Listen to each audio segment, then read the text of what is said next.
Please note, for maximum picture quality, it may be necessary to adjust the tracking control on your VCR. Rum-dee-dum, rum-dee-dum, deedly-dee, deedly-dee, rum-dee-dum, dee-lum-dee-dum, deedly-dee-dee-dee, rum. Yep, this is the Christmas episode for Just Your Trekking. And this is how we're starting, with a nice jolly theme, because this is a Laurel and Hardy episode, apparently. And welcome back. Wow, you're rusty. There's some WD-40 on those pipes, brains. I think. On those brains. This is a Just Your Trekking. Welcome back, Liam. Hi, how are you? I've missed you. Thank you, I've missed you too. Shall I introduce the show? Yeah, go on. Okay, this is Just Your Trekking, a podcast where we're on an adventure to watch a century of cinema. God, I am Cinema. fucked. A podcast where we're on an adventure to watch a century of cinema, decade by decade, year by year. And this is Christmas. And I'm one half of your host, Liam Delaney. And with me is... Hello, I'm Ollie Jones. How are you doing? I'm very tired. That's what I am. I'm incredibly tired. I think you can tell. Yeah, it's been a while since we've recorded together. Probably almost like nearly 2 months, maybe. Probably about 2 months, yeah. That's about, yeah. It's Halloween. I tried to keep it going in your absence, but I managed to get one episode done. That's about it. I've tried to get one with Brandon done, but that hasn't happened. But you've got some new digs now, haven't you? So we hopefully might be able to get back on a schedule. Yeah, I think we'll be able to get back in a schedule in the new year. Yeah, I've effectively been homeless for 2 months, just staying like on like friends' sofas. Well, you've stayed on a podcast regular Paul Naden's couch, I think. I have been. I've been in Paul Naden's spare room. But yeah, I've finally got a place sorted for the 14th, I think is when I move in. Yeah, it is. Awesome. So hopefully this period of like 2 months of just like transience will be coming to an end, and we'll be able to get into a schedule again and record, because I'm raring to go for the 30s. That'd be really fun. But you've got to be excited though, because you must be pretty close to the seaside. Yeah, totally close to the seaside. It's about 20 minutes away. And I've already been to the Odeon there, which is on the seaside, which I really Is it a nice liked. cinema? It's quite old, but it's good enough. Like, it's one of those really quite old Odeons, you know. Like, I've walked past it many times, and there's like a nightclub that I think's right next to it. Yeah, there is. And are there any like there's a cool cinema as well by the comic shops as well, like past the the alleyways or whatever what do you call it, the lanes. The lanes, yeah. Just at the back of there's a cinema as well. Yeah, there's the Duke of York cool. cinema, which is yeah, it's beautiful. It looks more like the Electric or something, a bit more boutiquey. Yeah, it's arguably the oldest cinema in the UK, though I say really? arguably because there's different like ranks of what the oldest cinema is.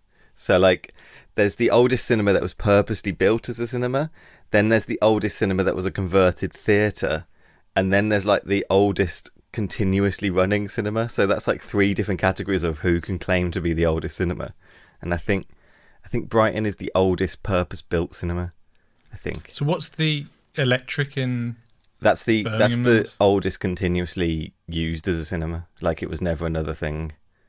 Right, because it closed down after the 1 or 2 of the lockdowns, but apparently someone's bought it out. Yeah, apparently now, it's coming back. Yeah, so it's coming back. So that's cool. Yeah, definitely. But no, I'm really happy for you finding a place down there now. So that's super cool. Because I can't, like, obviously you started a new job, and I can imagine like you want to enjoy your new job, but because of your situation, it's probably been hard to kind of settle into it properly. It's been so hectic because like I've been like moving pillar to post. Like, honestly, Paul's been so lovely to put me up for a while, but just being able to give me some like stability and not having to like find a new Airbnb or hop on another train and stuff like that, which really was like the first month, which is just so tiring. So yeah, I'm back in Herefordshire for like about 2 weeks, and then back to Brighton, I think, and hopefully moving in just after that, which would be fun. Awesome. Yeah, that'd be great. That'd be great. So, have you been watching any films in the past couple of months, or? Well, I think that's the part of the thing that I've been so stressed about. It's because I've been watching so little amount of films, because it's like my normal habits are just like not available to me. So I've been only catching up whenever I can. Though, honestly, for me, I haven't been watching a lot of films. For like the normal person, I've still watched a ton of films. Well, I've literally watched 3 films since we were last recorded, because I've been working back to back on several music videos. So I've only watched Ghostbusters, which I haven't seen yet. I did listen to half the episode that you did with Rob and James. I've turned it off when you started talking about Afterlife, because I want to watch it without spoilers. I was actually quite pleased with that episode. I felt like I was enjoying it. Yeah. Like when we did Frankenstein and Brain Damage, I felt quite tired and because I was in the middle of production of a music video, but I refreshed for Ghostbusters, so I felt like I was on form. It was just a shame you weren't there for it, but don't tell me that my lovely Frankenstein episodes were boring because you were asleep. No, I don't think you were boring. I think I was boring. I was half asleep, I think, during those. Like I just feel like I didn't do those films justice. That's what I'd like to, because it was one of those, like, I watched them like a couple of hours before we recorded, so I was like, oh. So it's like, you want to give yourself a little bit of time to kind of process it. Well, spoilers for today's episode. Well, yeah. The other film I watched is a film called Lords of Chaos. I don't know if you've heard of that. I can picture the front cover, actually. It's I can picture the front cover, but I don't think I've ever seen it. Which is about the black metal band Mayhem, which is part of the Lords of saga. So you've got Lords of the Flies, Lords of War, Lords of Dogtown. This is what we had to pause for and do to come back to. No, it stars Rory Culkin, Macaulay Culkin's Succession. Brother. No, is that Succession? Is he Succession, Culkin? Was he in Mean Creek? He may have been in Succession, but I don't think he was in Mean Creek. Rory Culkin. But anyway. Let's check if he's in Succession, Culkin, because I've watched a whole one episode of that now. So I'm on board with all the stuff online. No, it's Kieran in Succession. But Sigur Rós did the music for the film. Oh, nice. Kind of like the instrumental kind of stuff. Because black metal.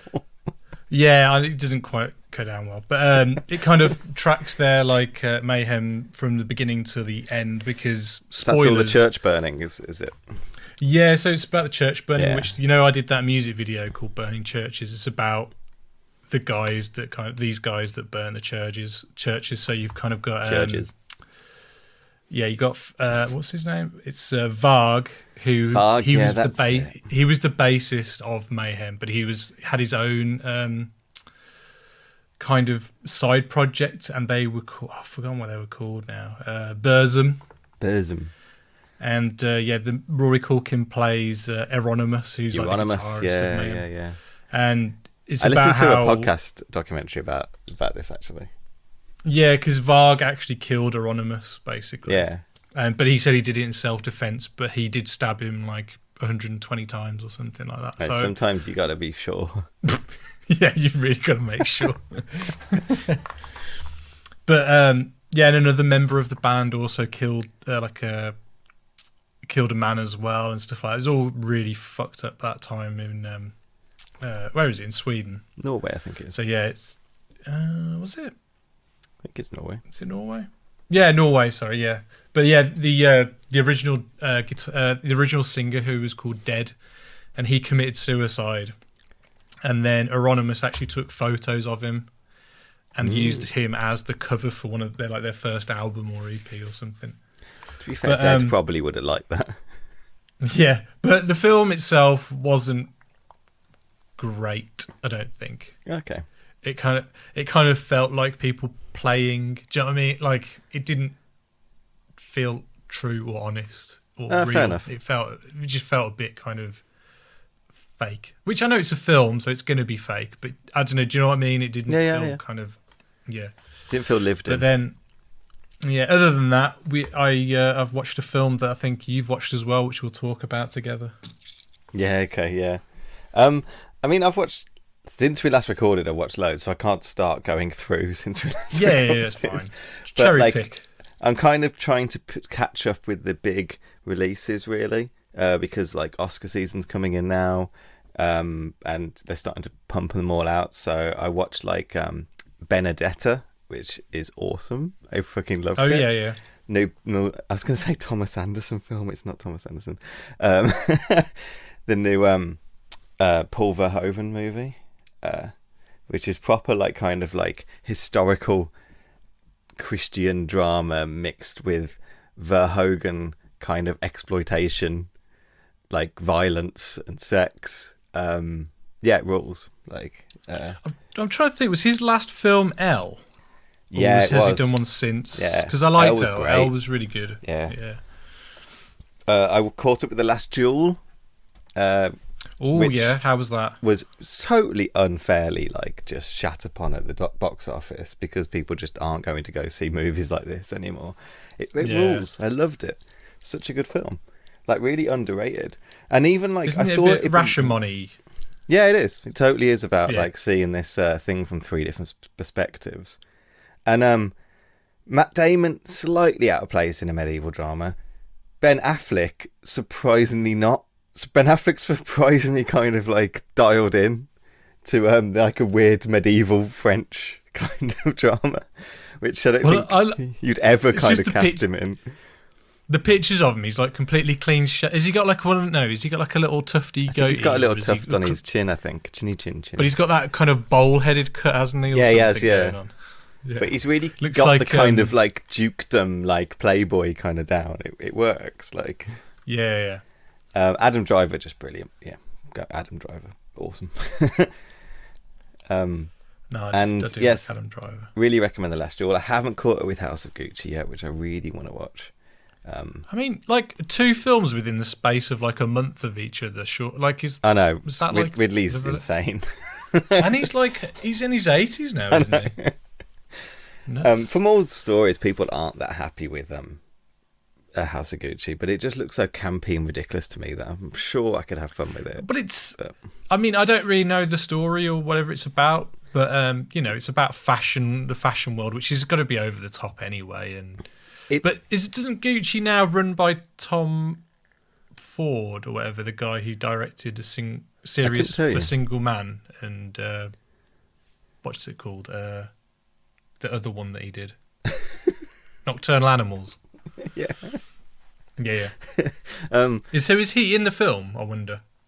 I don't think so, because it's about the kind of murder of the patriarch, isn't it, in the 80s? Right. Okay.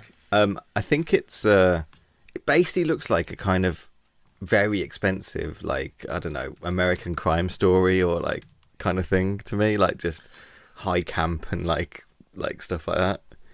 Well, they did one of those, didn't they? Didn't they do the Versace one? They did Versace, yeah, with the serial killer, yeah.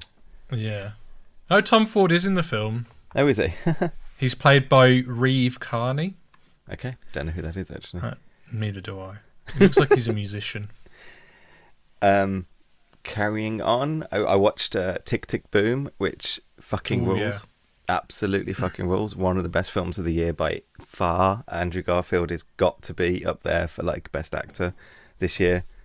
I'll also talk about him in a bit, but I also watched The Power of the Dog, Jane Campion's new film. Again, that fucking rules. That is like best of the year for me right now. It's so good that that's on Netflix, and I think Benedict Cumberbatch is a serious contender for best actor. He's really, really fucking good.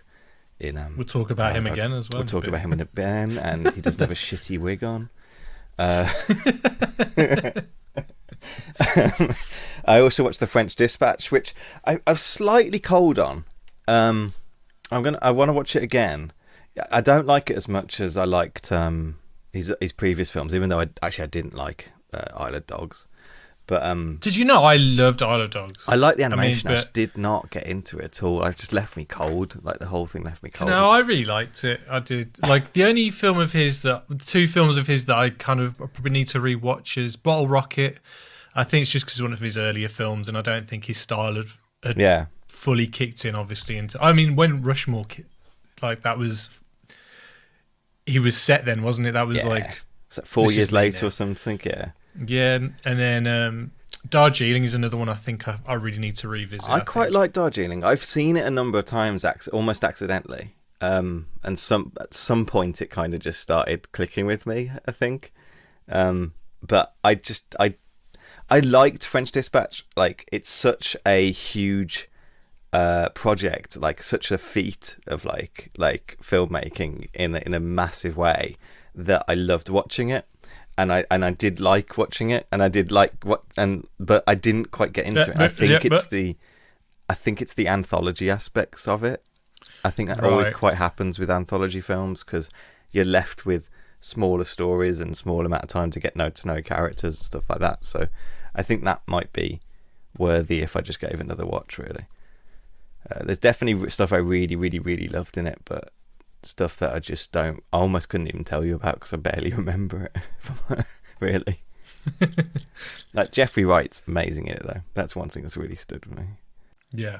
No, I do want to check that out. Yeah, you should. It's definitely, like, just in terms of like him bringing all his stuff together, you know, the kind of moving scenes and sets, and just the very intrinsic kind of control over movement on sets and stuff like that. It's such a feat. Like, is he doing like the aspect ratio shifts again and things like that, or? Definitely, but I didn't notice so much shifts apart from it all being really in like a one aspect ratio, really. Because I've heard people are like surprised because he actually uses handheld camera and shaky cam in it, and people are like, whoa, he's doing new things. Calm down, Wes. He's actually moving the camera just by hand and not like a mechanical tripod thing that were proper like whip pans or like kind of, I don't know. And kind of last of my new releases, just to go back though, the one thing that annoys me is people moan about Wes Anderson doing all the same stuff. Yeah, but that's kind of what I like about Wes Anderson, because Wes Anderson makes Wes Anderson films. I mean, I don't, that no one else makes films like him, so I'm kind of happy to for him to play in his own wheelhouse. And as long as he mixes it up a little bit each time, then I'm totally happy with that. And, as long as the film's good, I don't care. There's a weirdness to, like, his stuff is so exactly Wes Anderson. There's a weird element that people watch and go, oh, he's just doing the same thing again, but he's not. He actually, like, he isn't. It's just that's how his stuff looks like. I don't know. I like just the performance he got out of Rafe. Who is it? Is it Ralph Fiennes? No, which Fiennes is it in? Exactly. No, I can't even think. Grand Budapest Hotel. It is Ralph. I was going to say the Exotic Marriott. Yeah, I was going to say that one. The hotel. But yeah, his performance in that is almost like an animated character. He's so like perfect. He's almost like one of those kind of like Pixar kind of like. I think Budapest remains his masterpiece, basically. You think so? I think. Like, it's not my favourite Wes Anderson. No. Life Aquatic is, but I think Budapest is his kind of masterpiece in that kind of storytelling. See, it's funny. A lot of people don't like Life Aquatic. It seems to be quite. It is quite divisive. Yeah. Yeah. But I just adore that film. It's got stop motion animals in it. I'm down for it. And I'm always up for some dramatic walking at the end of a film. To Queen Bitch. I also, one of the only things I went to cinema to see, though I did go see something else. I don't know why we're hiding this, but I went to go see West Side Story. I do want to watch this. It's so good on the cinema. It's so good. I don't know how Spielberg does it, frankly. It's he's just, I don't know how he pulled it off. I don't know how he managed to make a remake of one of the most like perfect musicals ever made and actually give it a reason to be remade. And actually it's worthy of having a remake, and it looks amazing and it's brilliant. Like, it's so good. Like, it kind of feels like him doing the impossible, really. It's it's good in different ways as well. That's the thing. It's better in different ways. It's worse in different ways. It's absolutely Spielberg. And I can't believe this is his first musical. And he's just, his screen language is so perfect for musicals. Like, yeah, totally. Well, because his use of camera and like knowing where to place a camera. Yeah, he's just perfect for it. Do you know what I mean? But it's a shame that Stephen Sondheim died. I know, just before it came out. I mean, I would like to hope that he got to see it before he passed away. But I probably think so. But I do love the original, and because so my office is my old bedroom in my parents' house, so I work from my parents' house. But my dad plays the piano all day, every day. Okay. And the one thing he plays a lot is the West Side Story score, like the music. So I'm constantly hearing it all day, every day. Like from downstairs, I can just hear the piano going. That's awesome. I have to say, America is one of the best things ever put on screen. Like Spielberg's America. It's really? Stunning. It's absolutely a stunning set piece. Like it's absolutely like a master film like maker showing off. It really, really is. How reliant is he on CGI with it and stuff like that? Is it more just to expand sets and stuff like that as opposed? I'm sure it's all over it. Yeah, because they recreate a lot of that New York in that time period and stuff like that. So I'm sure it's absolutely all over it. And I'm sure they're doing a lot of stuff with CGI, with pumping colours and stuff like that up and stuff. But yeah, for me, sitting in the cinema watching it, it didn't even occur to me really. I didn't really think about it too much, apart from a couple of very obvious shots. It just sank into it basically. Really did. It was honestly great going to see it in the cinema. It really wasn't a packed cinema. It was just a few queers and old people.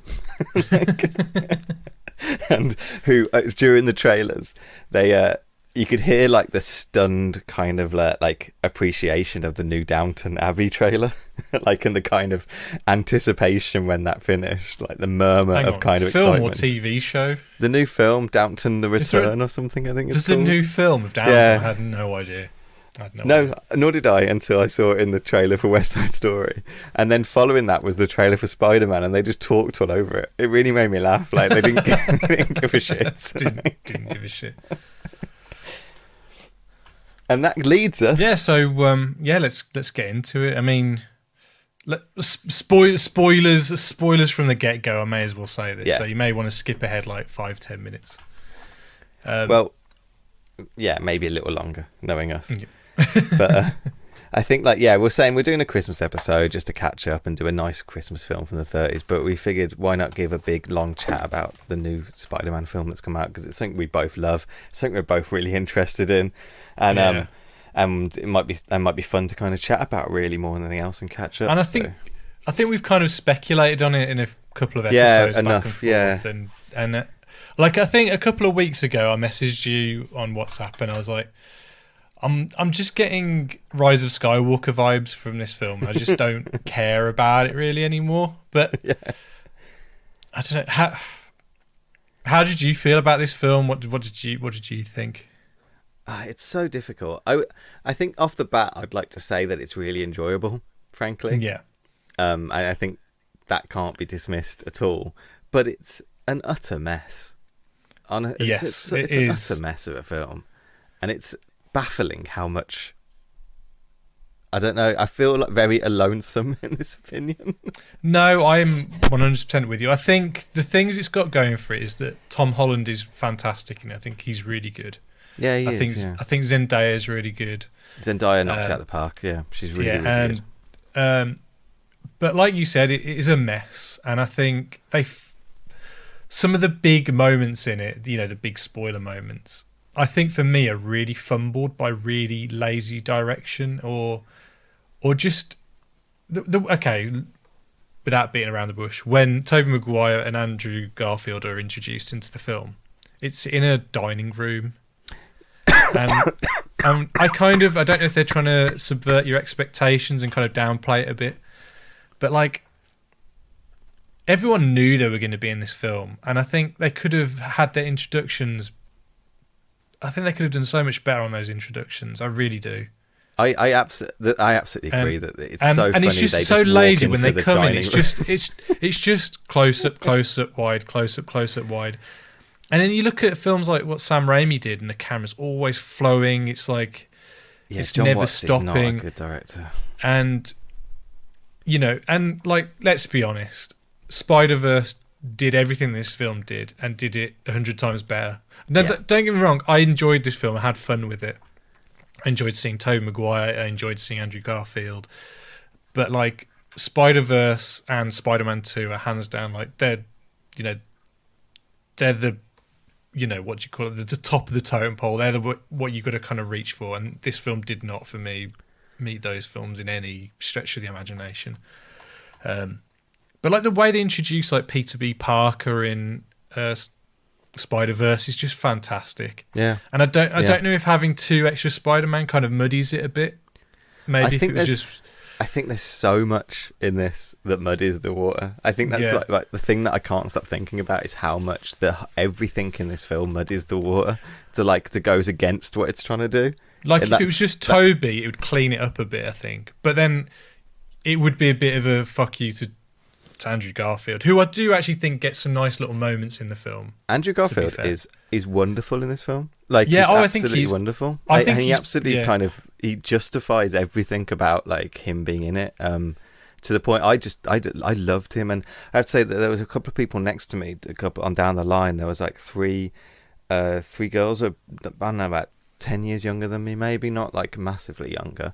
They just were all over him. They were so excited for him to be in it. They were cheering when he walked through that portal, when he took his mask off and stuff like that. They were so excited to see him, and that's what they're aiming for, and that made it really fun watching for me. And the best bit in this film is when Garfield saves MJ. Oh yeah, that's the best scene in this whole film, and it's because it's got the 2 of the better actors in the film doing it. I think that's kind of why it works as well, who are really locked into that performances. Yeah, I mean, like when I saw the trailer and like she's falling and Peter doesn't get her or whatever, like at the MCU, I was like, she's gonna get saved by one of the others. Like that's kind of like, I was gonna say this. There's nothing that happened in this film. Actually, that's not true. There's one thing that happened in this film that I didn't know was gonna happen.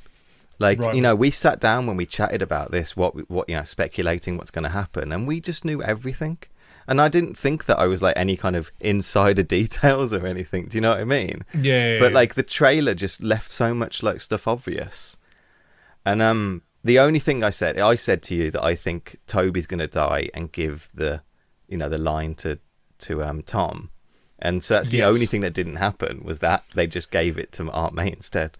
But they do almost like, you do think they're gonna kill Tobey Maguire. He gets stabbed by he gets impaled by a giant spike. And then he kind of is all right after that. Funny. That line of like, I've been stabbed loads of times before, is both kind of like shitty, like it feels like they edited around something, like maybe even edited around him dying, but also kind of funny as well. Like that was a weird bit of this film. Like, what did you think of Tobey Maguire? I thought he was great. I really did. I thought he was good. I really, really did think he was good. And he had a proper amount of like, they did a proper amount of work to separate the 3 Spider-Men, and he was bringing that kind of elderness to it. Mm-hmm. But it's like the shitty thing about this film isn't the people in it. That's why. No, because I think, like I said, I think the acting is really good for pretty much most people in the film.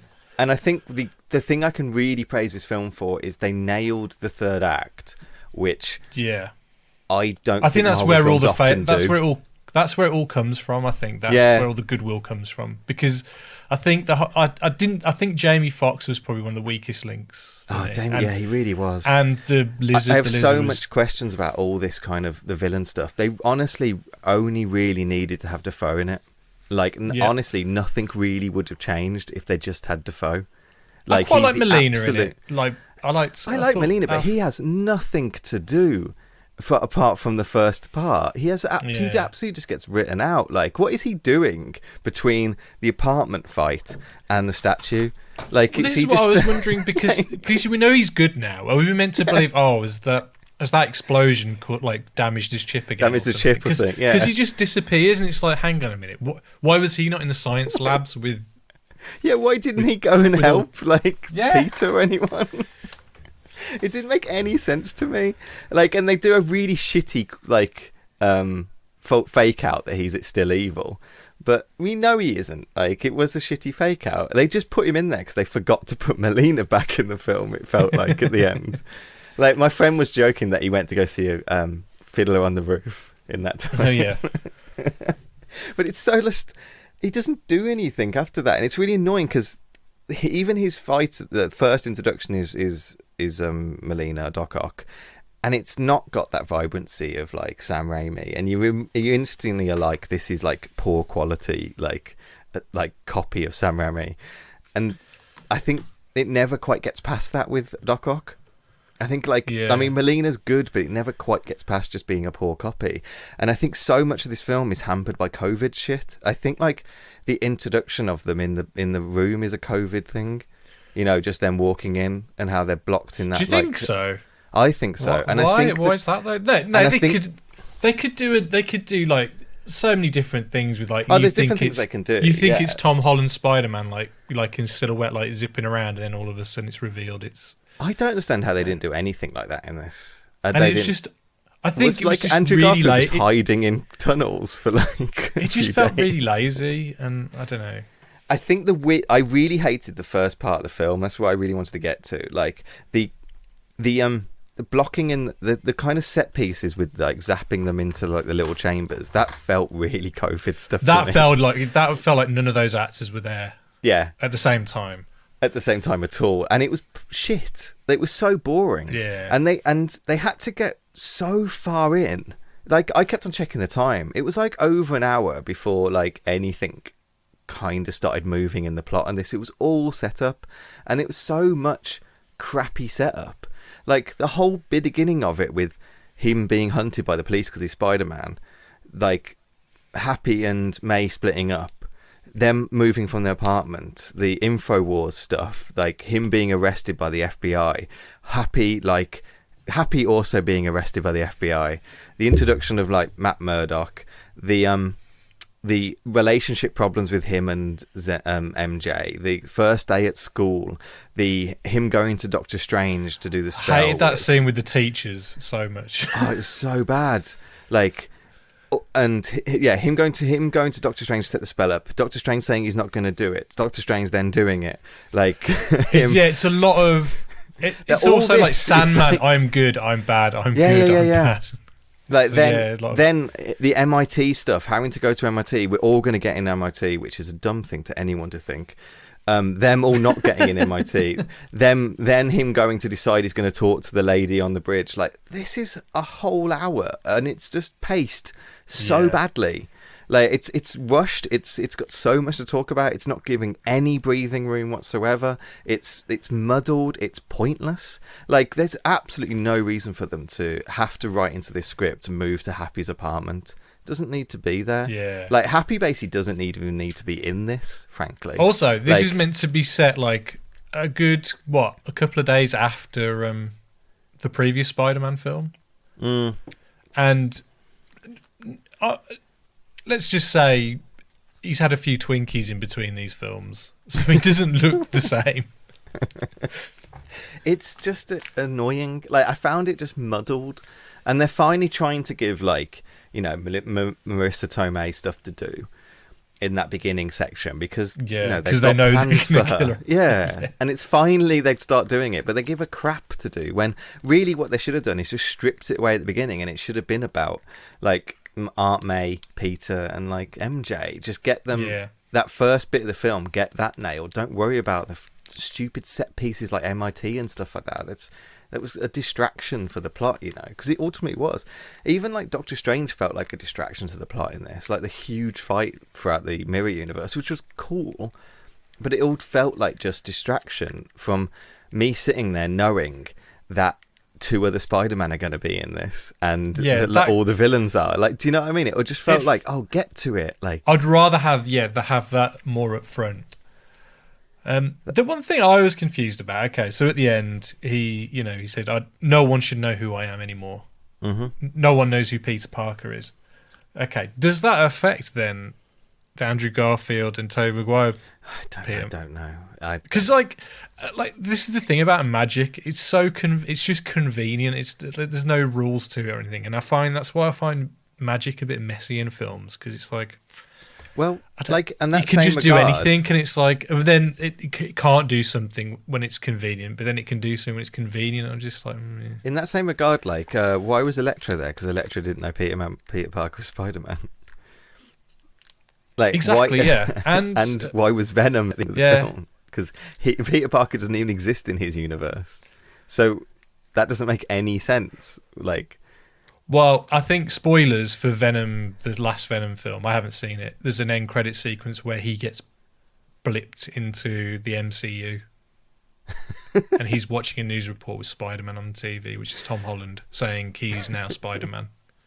really, is that the end of? So I think the whole idea is the setup was that people thought, Tom Hardy's in the MCU now. He's not.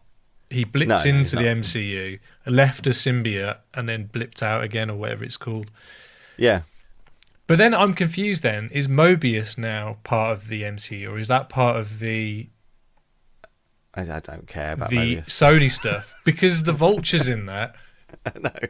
It's And so then- bullshitty messy. Like, Yes. But do you think, though, they did this because they're pretty much writing out Tom Holland out of the MCU? Because no one knows who he is? nah, not at all. Not at all. No. They I'm did not this saying he's not going to be Spider-Man, but I just think he's going to be Spider-Man in Sony stuff and not MCU stuff. Nah. Why would Sony do that? Like, I don't there's no need for them to do that. Like, there's so much money they're making. If Sony want to make more money, they can just make an Andrew Garfield film. like if they really cared. Like, there's a petition going on now, isn't there? There is, Like, yeah. you know, like Which a is Snyderverse silly, kind of thing. yeah.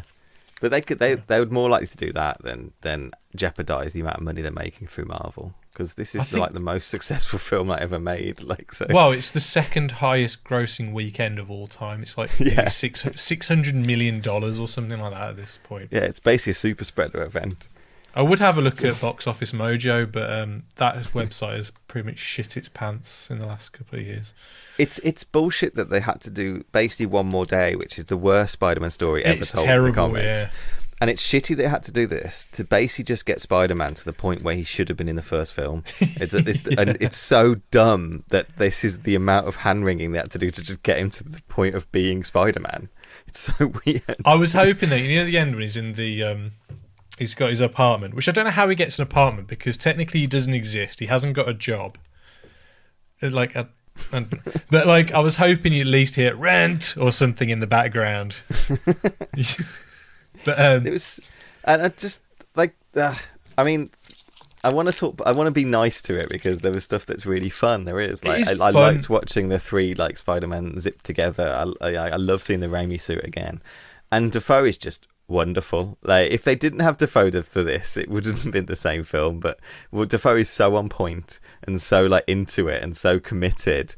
Like the apartment scene fight when he's getting punched and each time he's grinning wider and wider and wider. Well, it's is nice so that you fun. can actually see his face as the character in the action, which is pretty cool. Well, what I was going to say is, though, I think Tobey Maguire as Spider-Man looked the best out of all of them. Like, his suit for me is Spider-Man. It just works, doesn't it? Yeah. It's like, I was thinking about this. Like, we were 18 when that first Spider-Man came out, so it's not like Batman 89 or Batman Returns level of nostalgia from when we were kids, but I think it came out at such a important time of our lives. We were finishing school, we were about to start university, start our new lives. So it's kind of, that's all ingrained into that film for me. Then when the second one came out, me and you were trying to make our zombie film or whatever, and we're all obsessed with Sam Raimi and stuff like that. So we went to go and see that the day before we went to start filming our zombie film or whatever. So I've got a lot of nostalgia for the Sam Raimi, Tobey Maguire Spider-Man. So it was just, I loved seeing him in this film, and I loved the kind of interactions about his webs and stuff like that. Yeah. Compared to and I thought that was quite fun, and it all felt a little memey at points, which was a bit annoying. It does a little bit of that annoying callback dialogue kind of stuff, which I hate. It's just the Marvel stuff. The quips in this really were some of the worst that they've been. Especially Doctor Strange, who delivered 3 quips that had made no sense in context. Scooby-Doo this shit.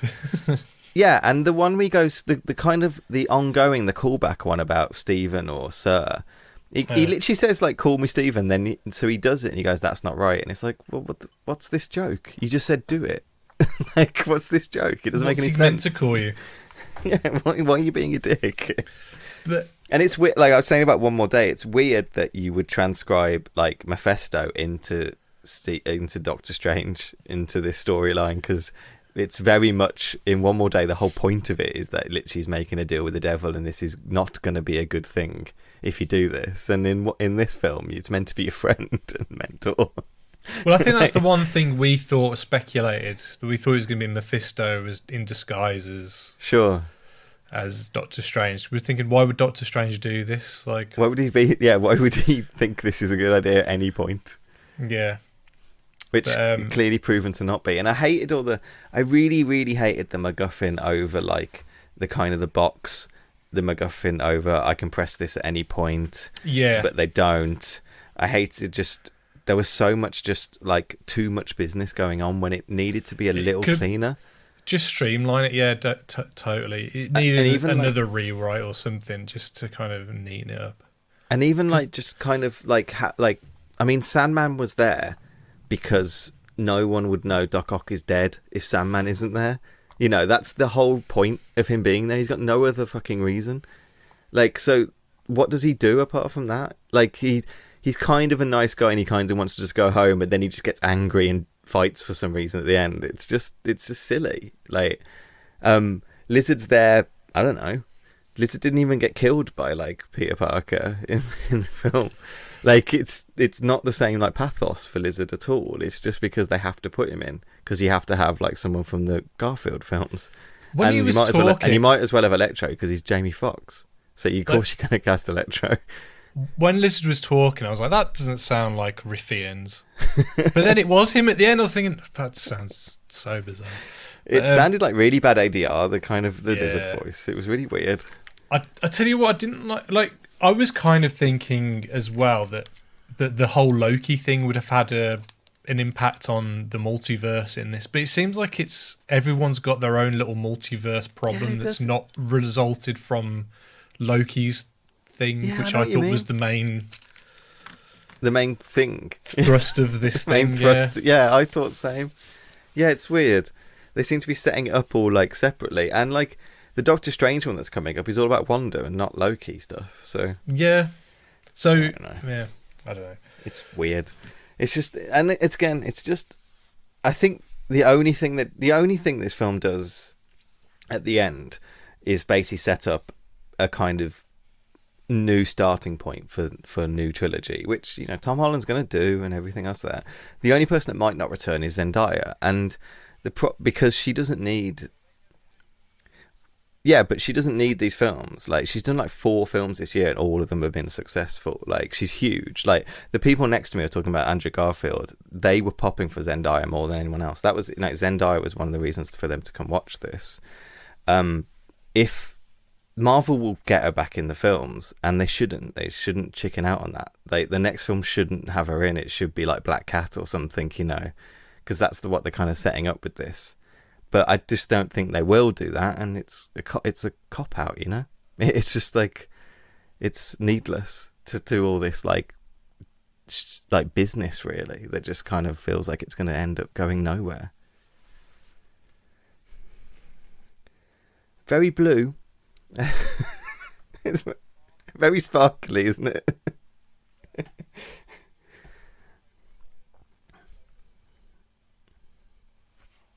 Oh, I didn't notice that at all. What did you think of J.K. Simmons? Bit pointless?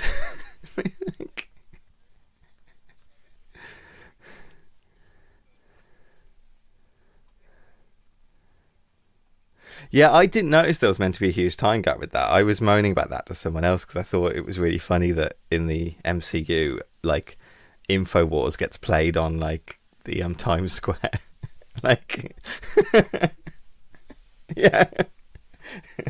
But yeah, he does apparently seem to get, like, legitimized in it. And I mean, obviously Peter's going to go work for him in the next film. Like, that's obvious. Yeah, because he'll be the only person who will. Well, yeah, probably. bedroom at first with a green screen behind him. But it's like, next yeah, thing like, he's you in know, like a giant studio. attaching his phone to stuff, you know, social media stuff or something. But like, because it makes sense that he's the only person who would just hire like an undocumented person. I was thinking, like they've set that up, kind of thing. Yeah, that's what I was thinking. But, like his own little Twitch channel, or whatever it's supposed to be. It's like not bedroom. Funny. Like, not one point was he felt like JJ to me. Do you think he'll like end up being a runner or something like that, or a cameraman to kind of, because he won't be a photographer? They did a good, funny joke about Alex Jones with it, and he'll it be does getting make kind footage of of sense. Spider-Man, but kind of the point about JJ is that he's a nice guy. Like deep down, that's almost the point of him. That he's like an honourable guy. Yeah.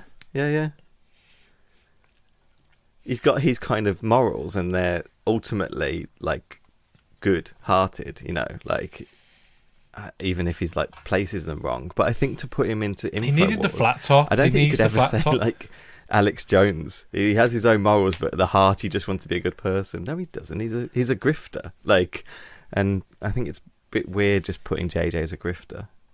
I think. I don't know. I shouldn't be concerned about a minor character like JJ, but it's played weirdly to me. Like, it just played a bit odd. Yeah, in the first Spider-Man film, he doesn't give up that Peter Parker is the one that took the photos. Do you know what I mean? He kind of kept that to himself.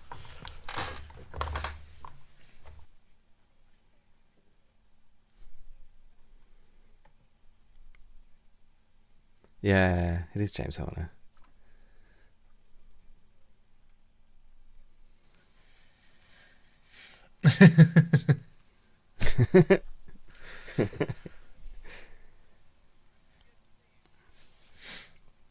It's so flat. Yeah.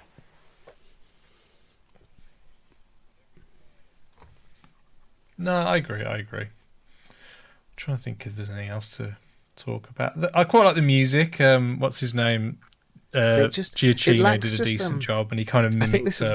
This is a really dumb thing to say. I think. Is it James Horner? Considering the target of this, the first Amazing Spider-Man, and then Hans Zimmer did with this. The second Amazing Spider-Man. And there's moments of where there's moments where the Spider-Men are talking, and the kind of the weirdness of them all having these competing memories that match up so much speaks to like kind of something interesting, maybe dark about them as individuals. Whenever it's dialogue, it's or just fate boring, in the universe, and then whenever what the fuck you want to talk about. Like and action, it's just over instead the top they just CGI kind of stuff that's put kind of memes in, like, and it's just it's just so, and quips in, and it's just like you could have been pushing for a little more with this. You've got like Andrew Garfield may win an Oscar this year. You know, he might be nominated for one, and Tobey Maguire is. Yeah, you could do stuff. You could have put Kirsten Dunst in it. You could have maybe had something for Zendaya to do.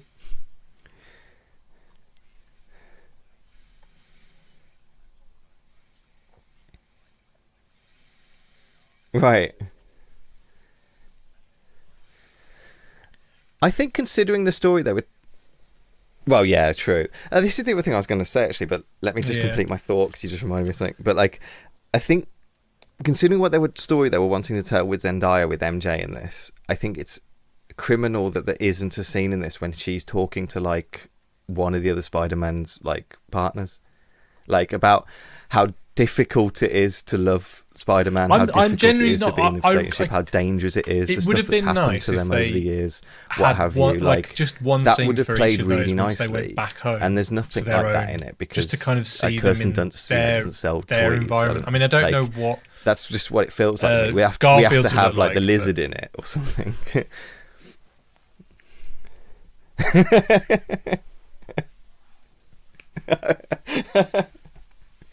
But and I think, I think that this is something other people have said, and I think it's a little hacky to moan about.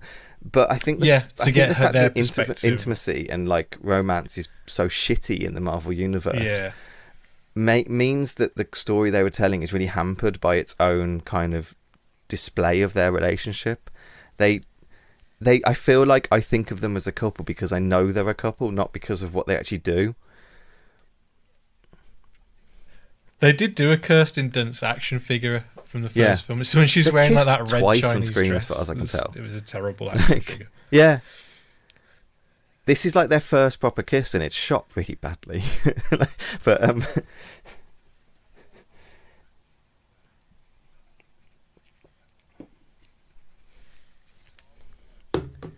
oh yeah, it's not good.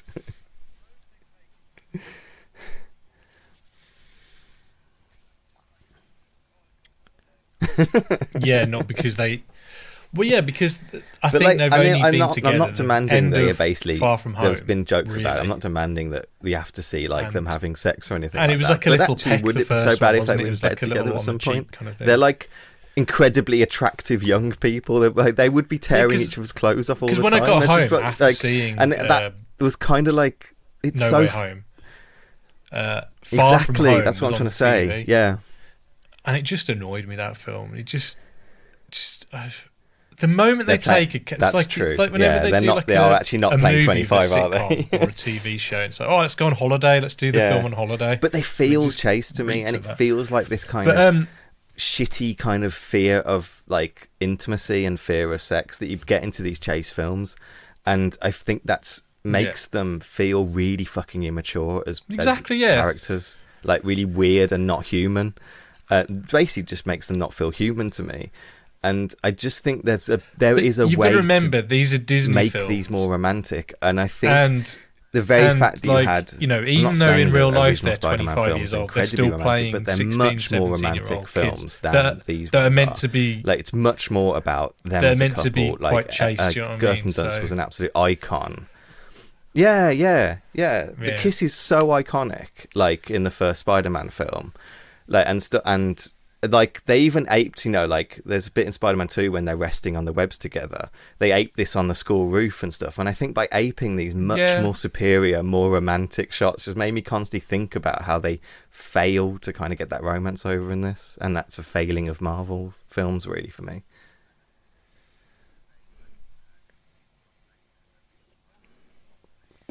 It's so bad. Oh, sorry. That one's all right. I thought you meant a different rooftop theme. Oh, yeah, they have swirling love themes and things like that. And, like... Oh, yeah.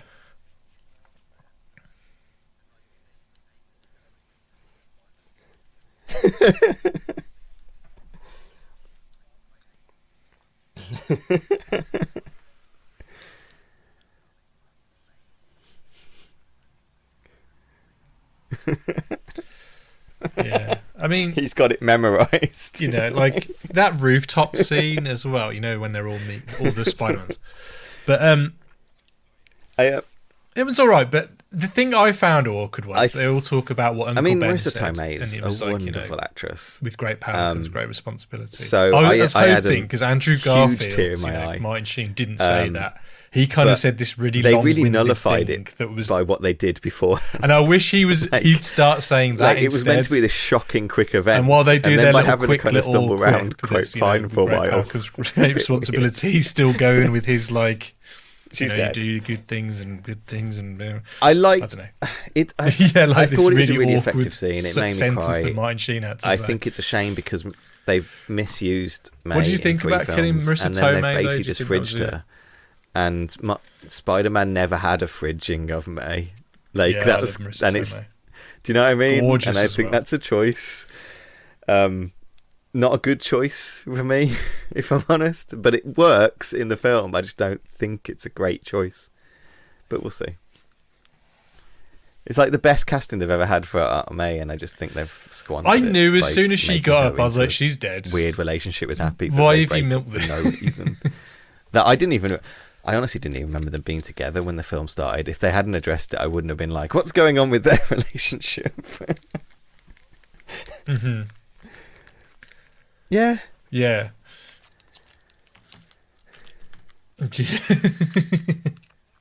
I know what you mean. It's very chase, yeah. Like holding hands is kind of like what people do. You know what I mean? If that... I just find it very weird. Yeah.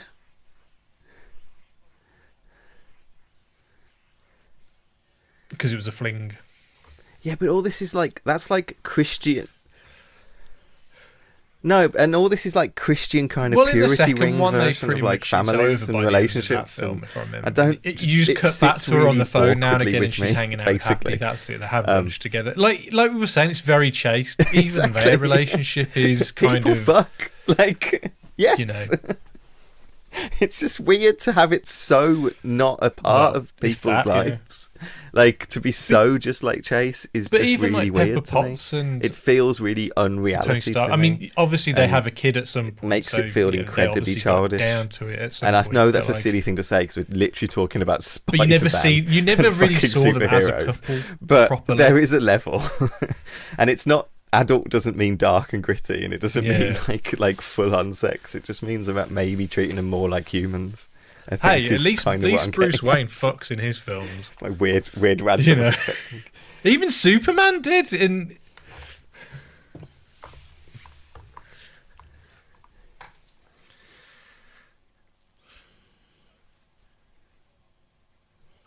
Yeah.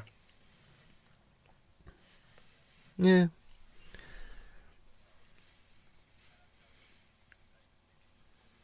Spider-Man. It's so good.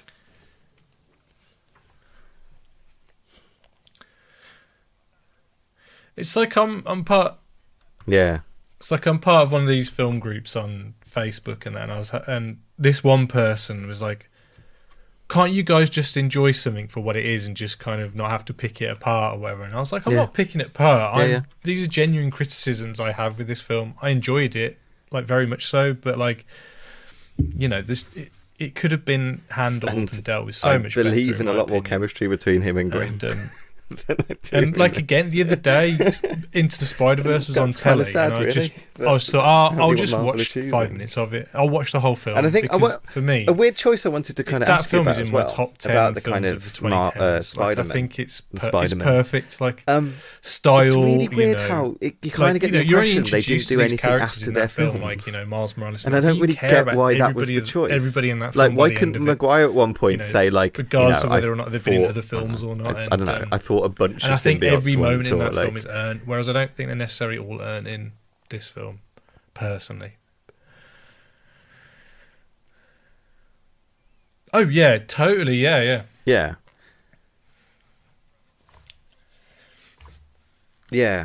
is a point with Andrew Garfield because the Electro doesn't die in Amazing Spider-Man 2.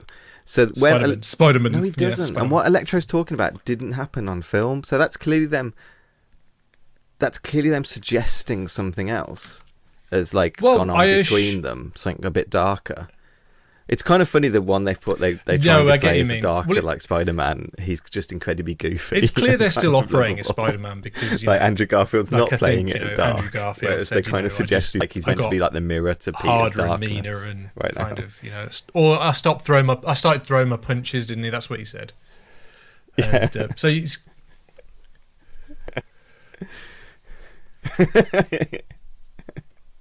I thought he did. I loved his little shrug, like 3. Like, I just thought right. I hated that. It really annoyed me. It was kind of cute, but it was just like, I remember he had back problems on that film. It just felt like that to me.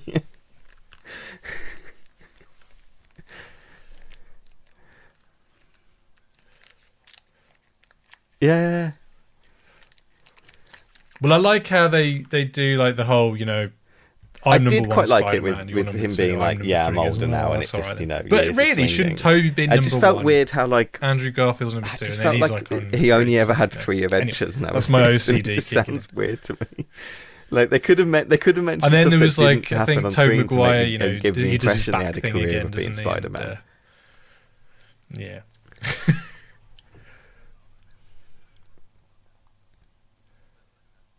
But I'm pretty sure if I remember in Spider-Verse, I think But they're going to just walk in. Is that what happens? But it works for some reason in that film because he looks like a schlubby guy. Yeah, I saw Craven and stuff like that. Yeah, and like yeah. Sure. Yeah.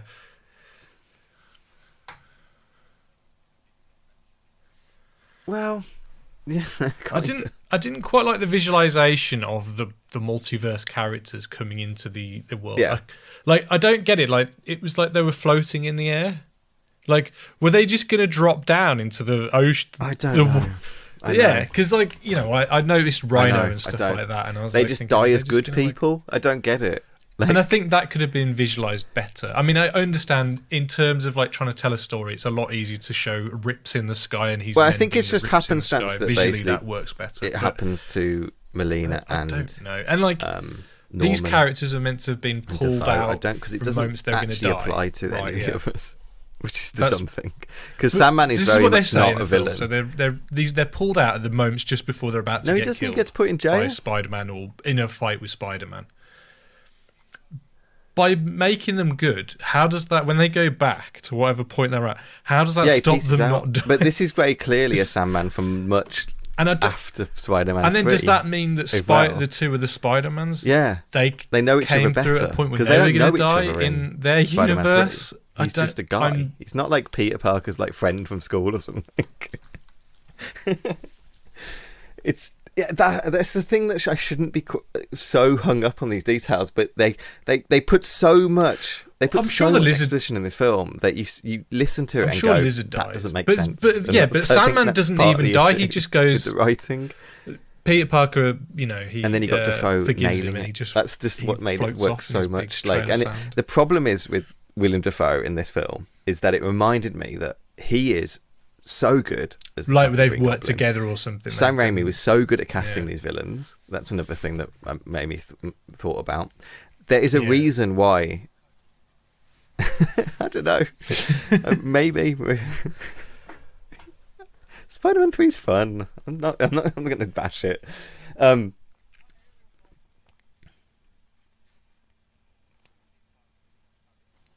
Yeah. Yeah. Totally. It was a shittier film, but it wasn't a really shit film. I think is Spider-Man 3. Yeah. Mm-hmm. Well, maybe not Topher Grace so much, but actually, I watched Spider-Man 3 the other day, and I had a good time watching it. So. Oh yeah, and that aerial fight reminded scene me when I was watching it. I couldn't stop thinking about this. There's a reason Peter why Parker and Norman Harry Osborn, Osborn. the Green Goblin, is Spider-Man. Yeah, he looks like a snowboarder. Or whatever. There's a reason. But the for actual this. staging and the shot this is why, and I'm watching it on screen when they're beating the shit out of each other in the apartment, when they're fighting around the statue, when he's flying around the skies, with bombs everywhere. There's a reason Norman is like his Joker. Yeah, there was a lot of bad errors of judgment. We're not going to get it because storytelling. But I don't think that was Sam Raimi's fault. Defoe's so good they had to bring him in from another universe to prove to you that Norman Osborn is so fucking good. And it's a shame that we're not going to get Norman Osborn with this Spider-Man because it's important for the character. It's important and Defoe nails it. And I know it's a little bit of a shame. Same with Doc Ock. They're not going to do Doc Ock now. And that's a bit of a shame, surely.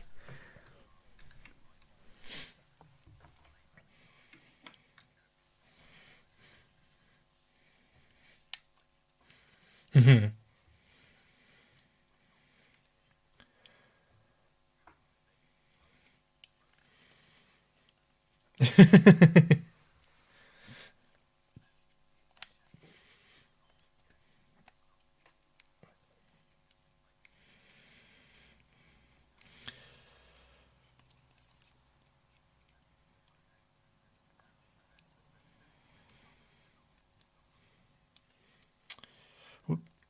Well, I'm guessing they'll go. Craven will be next. Black Cat. Scorpion?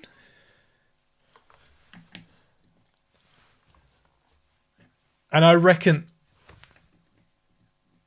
No, Shocker's been in it, hasn't he?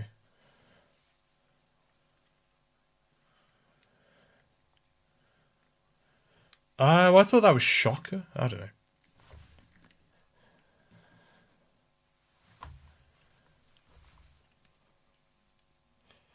Oh, Prowler, Miles Morales' uncle. Yeah. What was I going to say? I was going to say one thing that I've totally forgotten now. I don't know. It's gone now. It's gone out of my head. It's gone. It's gone.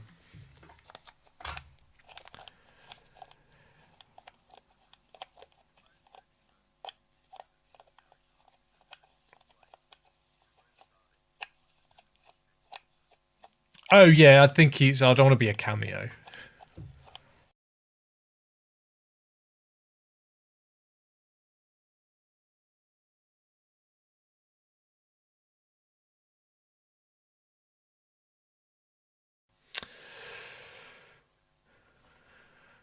Yeah, just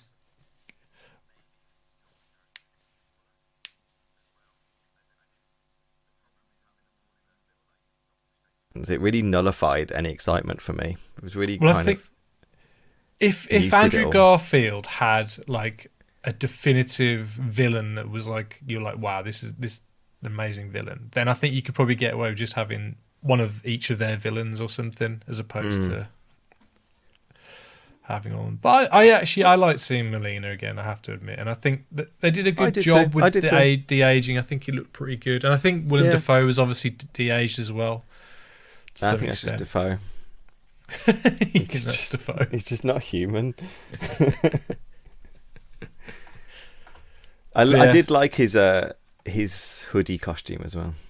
Well, yeah, I'm glad they gave him the purple hood. Yeah, I think it really worked for him. Yeah, but like when he's introduced, it's again that like his costume gets a good reveal. Like, you know, when they put the broken mask on the floor and stuff like that. But like, yeah.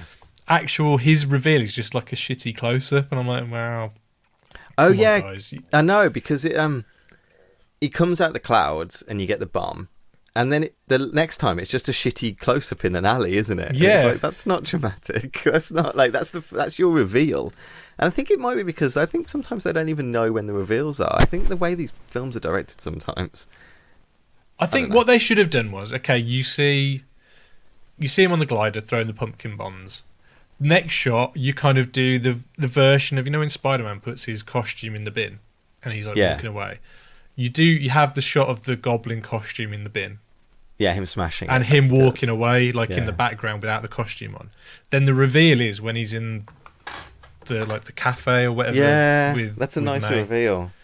Yeah, you know, again, like I just said, they just messed up on a lot of those reveals. Like, you know, with Toby and Andrew, it could have just been handled so much better. But do you think they? I think they also chickened out because they didn't put the skeletons in. Because these pumpkin buns in Raimi's film. Oh yeah, the disintegrating skeletons. Yeah, and this one they just were explosions. I'm like, no, that's not his bombs. I've watched the film Marvel. Like, why would they not show that? That's probably well, I think there is one possibility, which I don't. This is probably conspiracy theory talking, but you know how you're not allowed to show images of undead and bones in Chinese culture. Like there's a reason why WoW has like a Chinese skin that means all the bones on the undead are all covered in like a kind of skin. Yeah, you're probably right, but then that's something they could have easily like changed for I know. Chinese, and it's probably just because Marvel have no guts. Like they were like, that's a little too not family friendly. You know, it's just a tweak towards not being family friendly, so we can't do it. We'll fucking fly a guider into like a 60-year-old woman and kill her, but we won't put some skeletons on screen. I mean, compared to like Black Widow and Shang-Chi, I think it's the better of the three films. Well, I haven't seen Eternal, so I can't say. But of the three Marvel films I've seen this year, it's the better one. It's miles better than fucking Black Widow. That one episode of Loki was amazing, though. With all the other Lokis, that's still one of my favourite Marvel moments ever. It's just one of those films where you can see, for some reason, you can see so much where the problems lie. It doesn't mean it's not enjoyable. It doesn't mean I didn't have fun. I walked out going, I really enjoyed that. I wish I liked it more.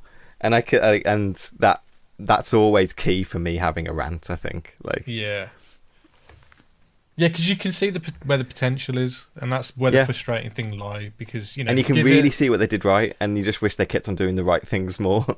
Yeah, give it a few more rewrites, then it would would have been good to go, but yeah, it's just frustrating more than anything because, like I said, I don't want to. I'm shitting on this film, but I did enjoy it.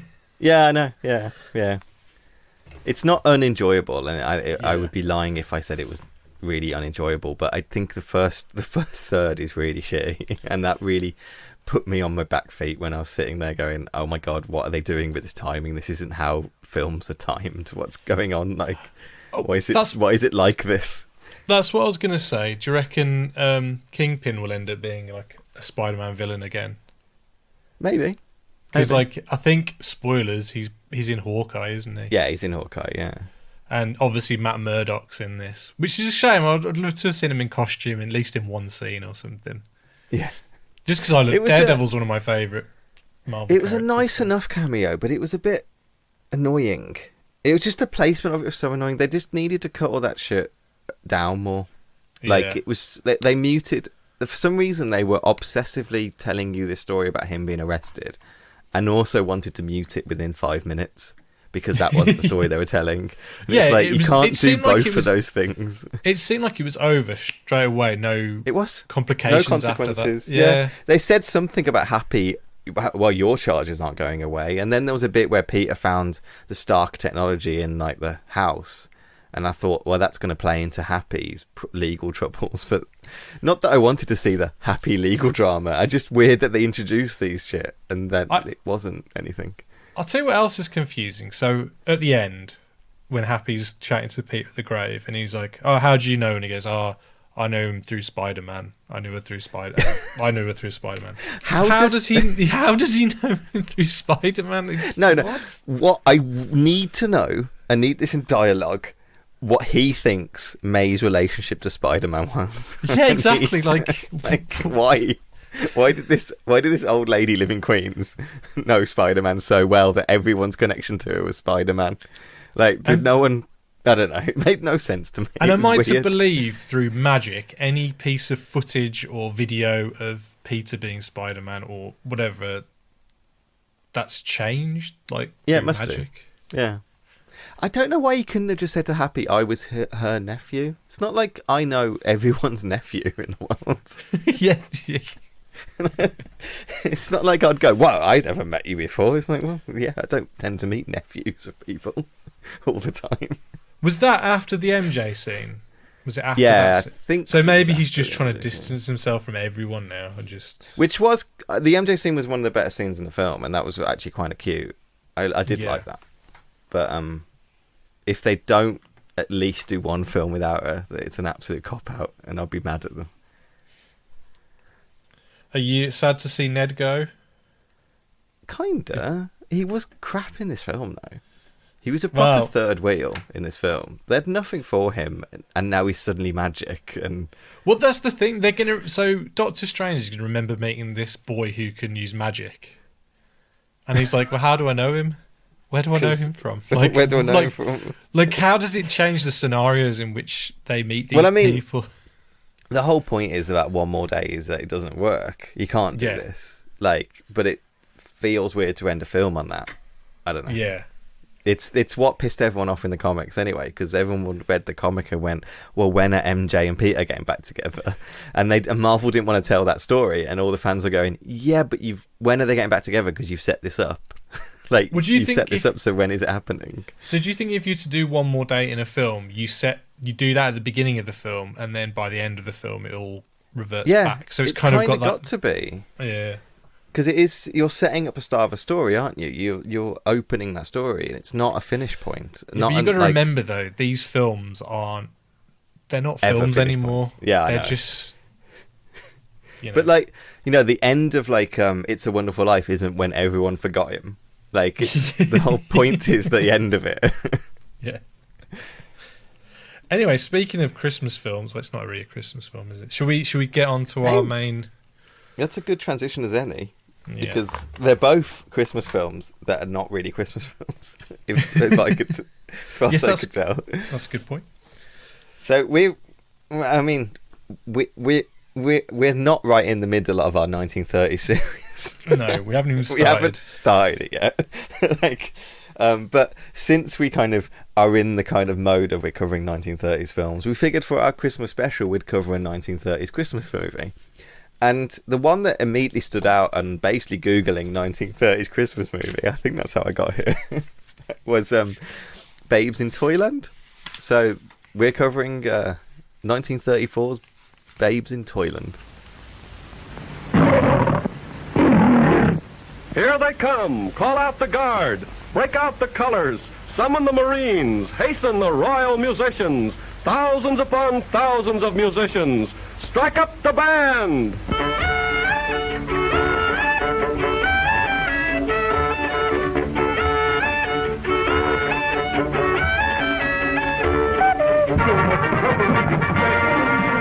Hey, will you put that thing back in the box? Get out of here. Just want to get it right back right now. Got it, man.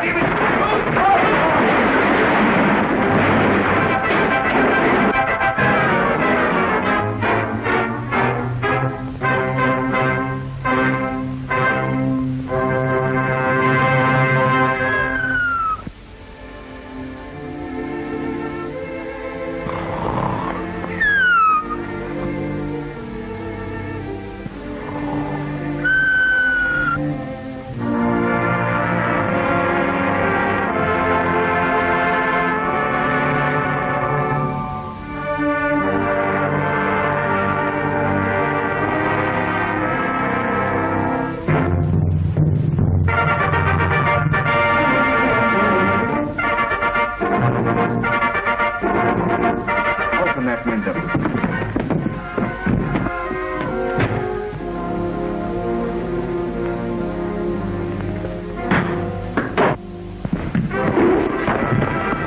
Not interested? Not even a little bit?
Toyland.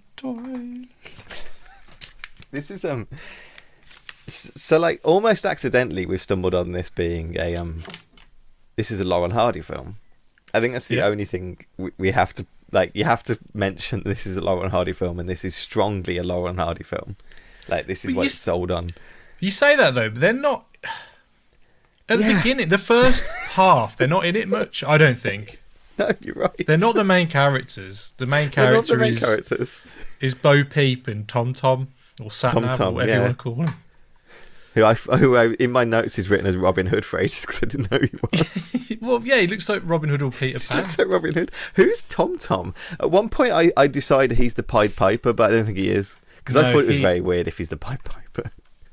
Hang on, I'll find out. He is. Oh, it's so annoying when you look on, you Google it because it comes up with the 1961 film, the band, the kind of the punk rock girl, riot girl kind of band. The 80s film as well. Yeah, I watched a bit of that today, and it's like, did you? Well, there's an uncut version of that, and it's 2.5 hours long, where it's got Drew Barrymore and Keanu Reeves. Because it's a TV film. That's why it's that long. Exactly. Yeah. So it's probably like split into parts or something. It's. I mean, we should get into. We should introduce the film properly. Yes. Okay. But Babes in Toyland is the tagline for this film is an hour and a half of hilarious laughter. Do you agree? Do you agree with that tagline, Ollie? Well, it's not an hour and a half for a start, so I definitely don't agree with it. But the plot line for this movie is Ollie D and Stanley Dumb try and borrow money from their employer, who is the toymaker, to pay off the mortgage on Mother Peep's shoe to keep it and Little Bo Peep from the clutches of the evil Mr. Barnaby. Yeah, that's the plot. Yeah. That's the plot of this insane fucking film. So going from the MCU, which is like all these IPs coming together. Yeah. This is like the first IP movie where this is the first IP movie ever. You're right. Yeah. So like it was an operetta composed by Victor Herbert, and I think Glenn McDonough did a whatever. Victor Herbert's quite a distinguished career. This is probably one of his most famous like operettas. A lot of the music in this is actually quite famous outside of this, though it's not really in this film. I think there's only like 3 or 4 songs in the film actually from the operetta. The plot is very different. The plot is so different. It's insanity. Like the operetta is so complicated. So I think the original one, it's a bit more like, Lemony Snicket's, where it's like 2 orphans go to live with this kind of creepy old man kind of thing. Yeah, so basically you got 2 orphans, Alan and Jane, who are the wards of Uncle Barnaby, and he's trying to kill them to steal their inheritance. So it is basically like... Yeah. Yeah. And when they escape, they end up in Toyland, basically, where they meet the Widow Piper and they meet Contrary Mary is a big part of the original plot, and they're trying to save him from Barnaby, and there's all sorts of stuff, like they end up in a spider's web and stuff like that. And then that's only the first act, and the second act is they introduce the master toymaker, who's an evil genius who has plotted with Barnaby to create evil toys that kill and maim people. And the toys eventually like turn on them and then kill them at the end of the play, basically. And at the end, Mary and Tom get married. I think that's it. Tom is Tom the Piper's son. Oh, I heard him being called a Piper, and I thought he was the Pied Piper. And in my notes, I literally put, Bo Peep, you can't marry the Pied Piper. You can't marry the child thief. You can't do that. That's bad. So yeah, this is completely that is completely different, and it was stupidly popular. It was so. It was 1903, I think, or something like this. It's put together. It was on the back of they did the Wizard of Oz musical before this, and they basically decided to do a big Christmas themed musical extravaganza using all characters from nursery rhymes. And they ended up with this, and it was huge. But like, it spawned countless, if you already said, countless reproductions, countless like remakes.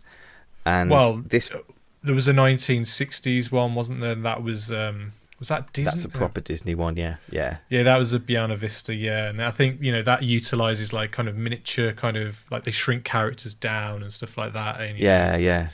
Then there was, I think there was a few TV specials in the 70s and 60s, and then there was like an animated version as well. There was like we said, there was the 80s TV one with Drew Barrymore, where she's like a young kid that kind of gets in a car accident and ends up in the kind of the toy. Oh, is that how that one starts? Yeah, it looks really bad though. I watched a little bit of it today, and I was like thinking, don't think I could stomach this one. It looks kind of like Saved by the Bell, kind of. Okay. Like that kind of TV stuff, but they all drive around in like toy cars and things like that, and it looks a bit fairgroundy kind of. Whereas the film we watched today was a bit more like Wizard of Oz kind of locale kind of thing, and I kind of got a bit of a Nightmare Before Christmas kind of vibe of the town square and things like that. I was going to say that I think I think there's massive influences to Nightmare Before Christmas in the way they set this all up.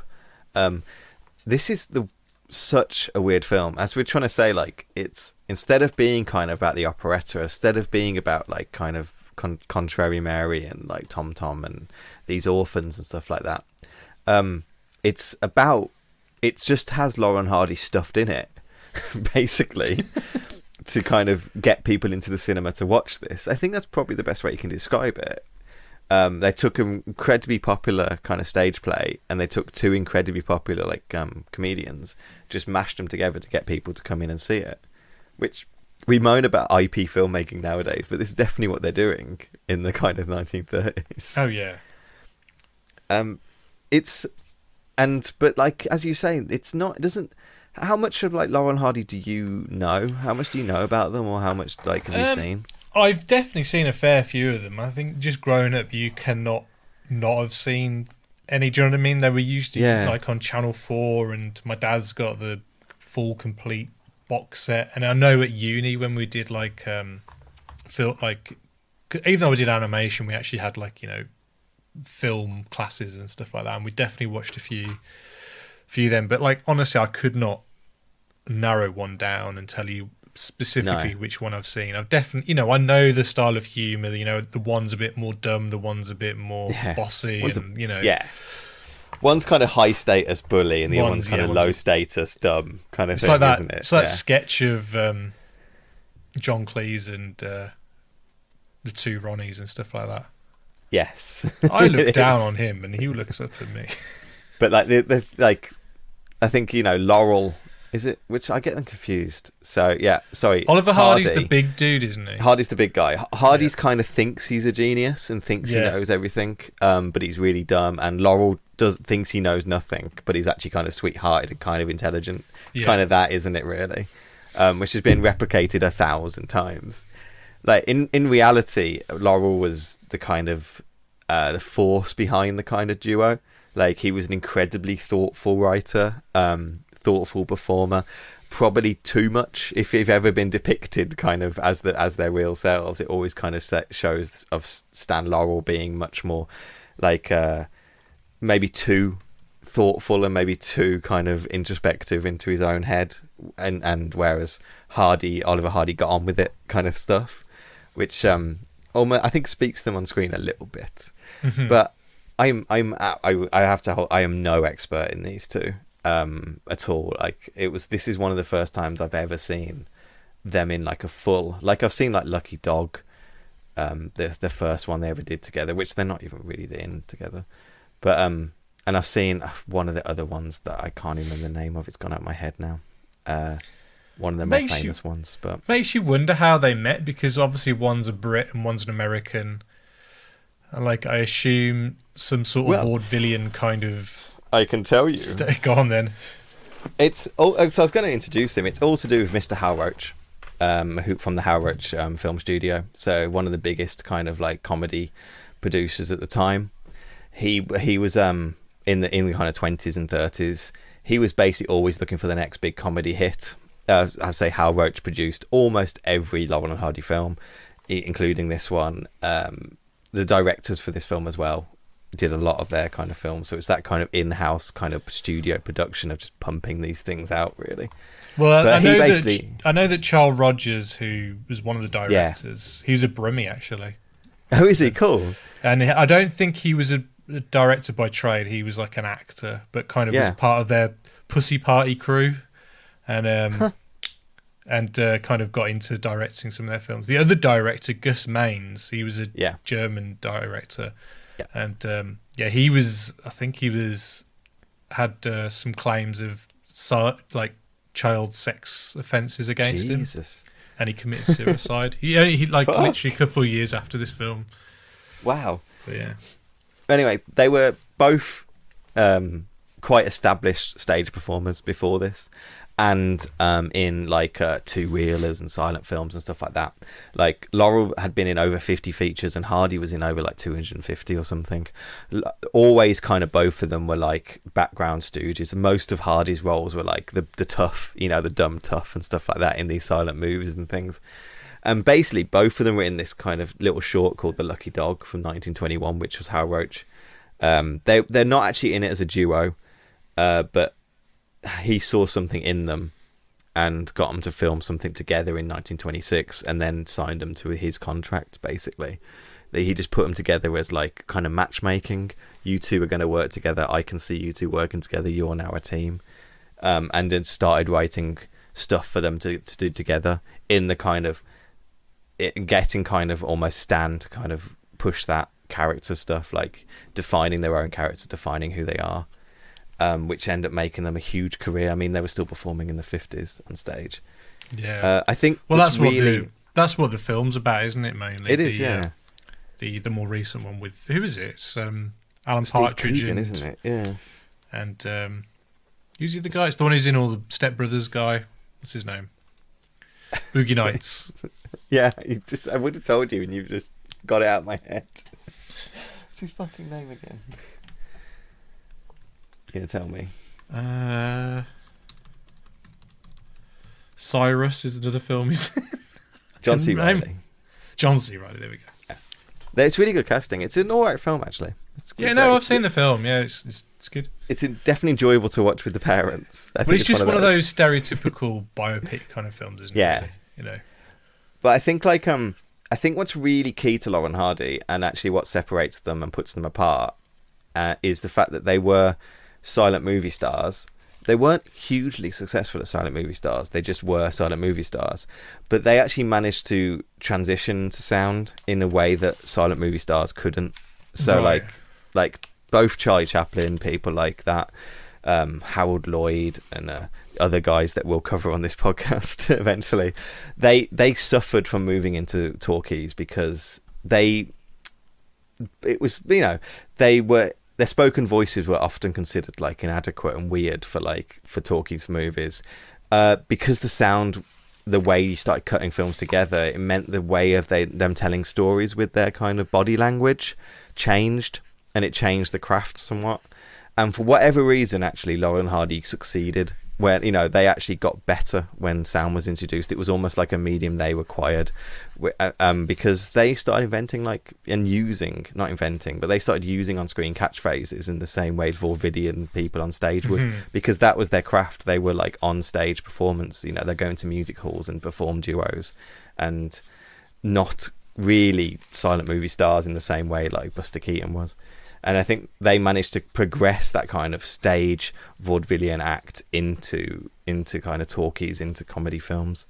I mean, they actually have one of their talkie movies is called Unaccustomed as We Are, and it's actually about it's joking on how people can't transition into talkie films, and that's like 1929.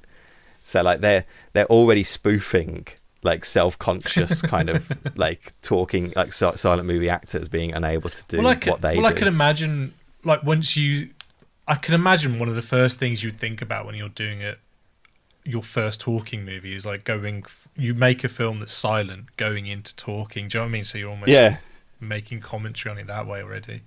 I can imagine that's like a thing that someone has done or something. I can imagine, yeah. But it's like going from black and white to colour, in some, like in Wizard of Oz, or I don't know.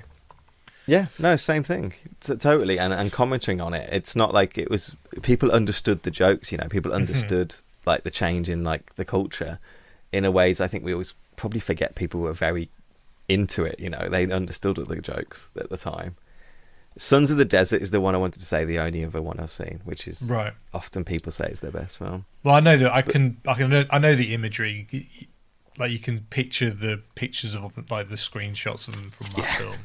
Yeah, it's the ones they probably show. Yeah. But apart from that, I'd say I don't know much about them. I can't like claim to be some massive scholar on Laurel and Hardy. It's just one of the black blind spots I've always had. So when we accidentally stumbled on this, I was like, yeah, I'll be interested in actually kind of watching it and actually kind of looking at these two, like, honestly, icons. Like I knew who these people were when I was like, I felt like when I was 5 years old I knew who they were, because they're people who are like in like cartoons. Well, it's like their fate. You could just have their faces are so like grained, like Stan Laurel's face, that kind of like straight mouth that he pulls, and yeah. you know, the little Hitler moustache and the top hat and the little chubby face of, you know, they are like you said, they're like cartoon characters, aren't they? Like, come to life. They're absolutely just as a silhouette, you know who they are. And like another fine mess you've gotten us into. I think the actual line is another nice mess you've gotten us into, I think is the actual catchphrase, but it's always missaid. Well, they kind of say it in this, I think, but it's a bit different. They do. Yeah, they do. Yeah. They'd use it in this. They use another one of their catchphrases that I've got written down in my notes somewhere. But yeah, like that's totally just, that's what people went to go see Laurel and Hardy films for. They you know, like they wanted them to come and do their catchphrase and find their catchphrases and stuff. And, you know, they wanted, there's a bit with the water when he keeps getting knocked in. That's classic, like, Laurel and Hardy stuff of of Hardy almost being drowned, you know, and Laurel just kind of helplessly being by, but it's kind of being his fault as well.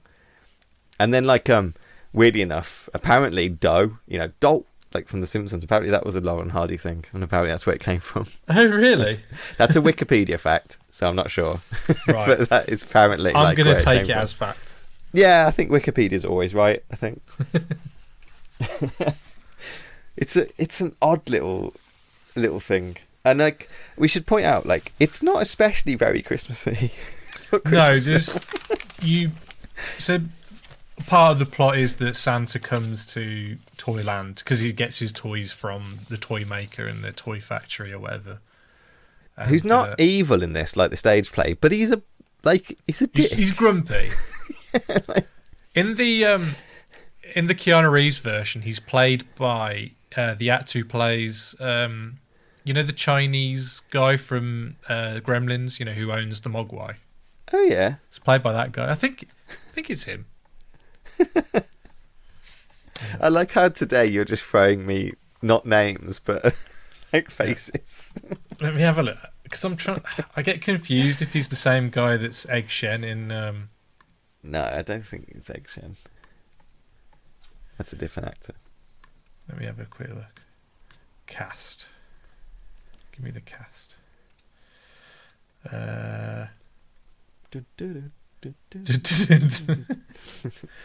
What's his name? Mr. Wing. I'm going to find this. I'm going to find it. Well, it's not him by the looks of things, but it's very similar. He was also in a film called A Fine Mess, that guy. Oh. Called Ken Luke. But I don't think it is him. I could be wrong. Anyway. Continue. What we're talking about. Yeah, it's not really very Christmassy. Santa is in it. He gets knocked on his arse by Laurel, I think it is. And Laurel's like, we'll get to the plot.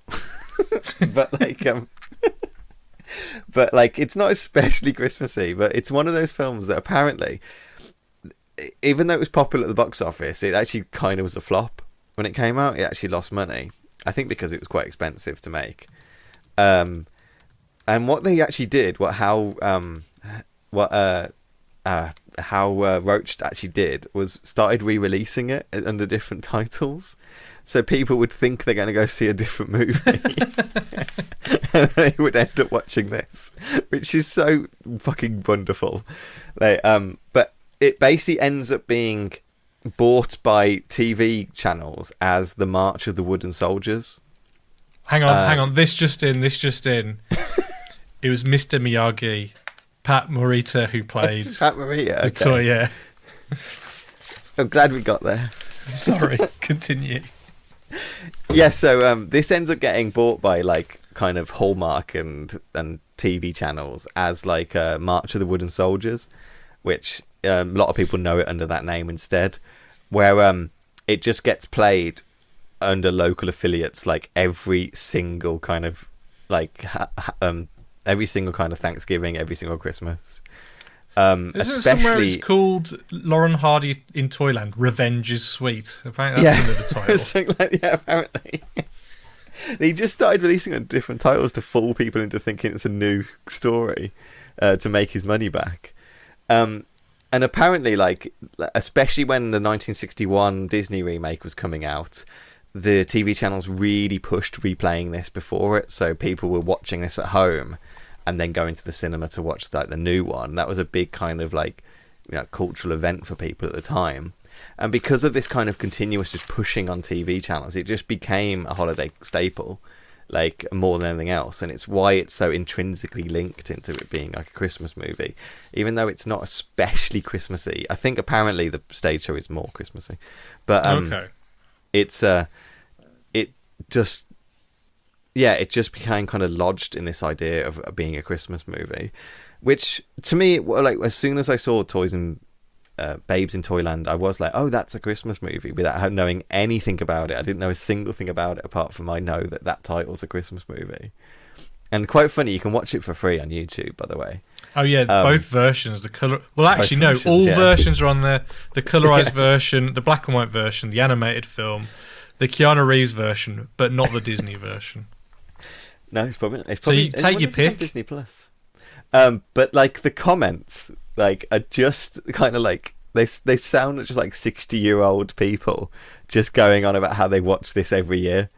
It's like every comment is like, I've watched this every year since like 1961, and like this is the best Christmas movie, and like I love this. My family watch this all the time. It's one of my favorites, and this is a classic movie that I remember at Christmas and things. I have to say, as it got on, I enjoyed it more and more.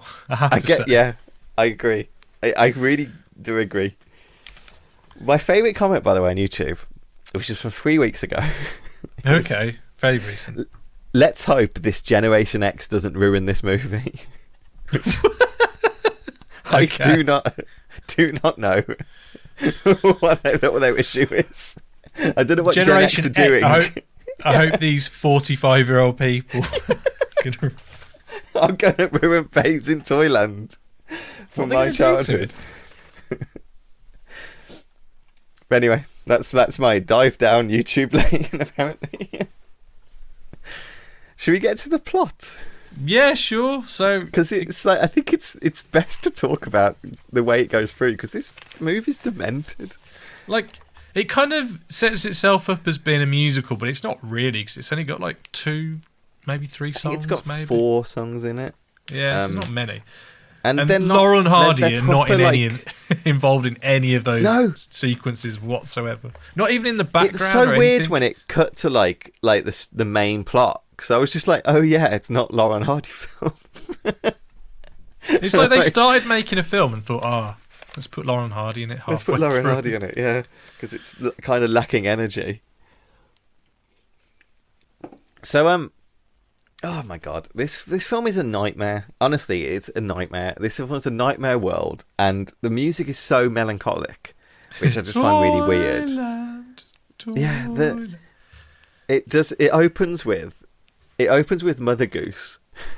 Well, no, it opens with a woman singing on a table stand, like opening a big book.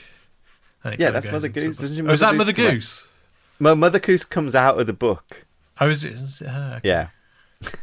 Mother Goose comes out of the book to tell you. Sings a song. It sings a song to you. It makes me laugh because she goes on about how she's so old that she's seen all the stories before, and she's so clearly like a 20-year-old woman. So I looked it up, and she was 27 when they shot this. Right. And I don't know why that meant that. I was just for some reason that lodged in my brain. But yeah, she comes up with a storybook and tells you that there are all these fairy tales that exist in the world, and we're going to tell you about them. And they basically introduce you to the idea of Toyland, where it's a place where all the kind of fairy tale characters live.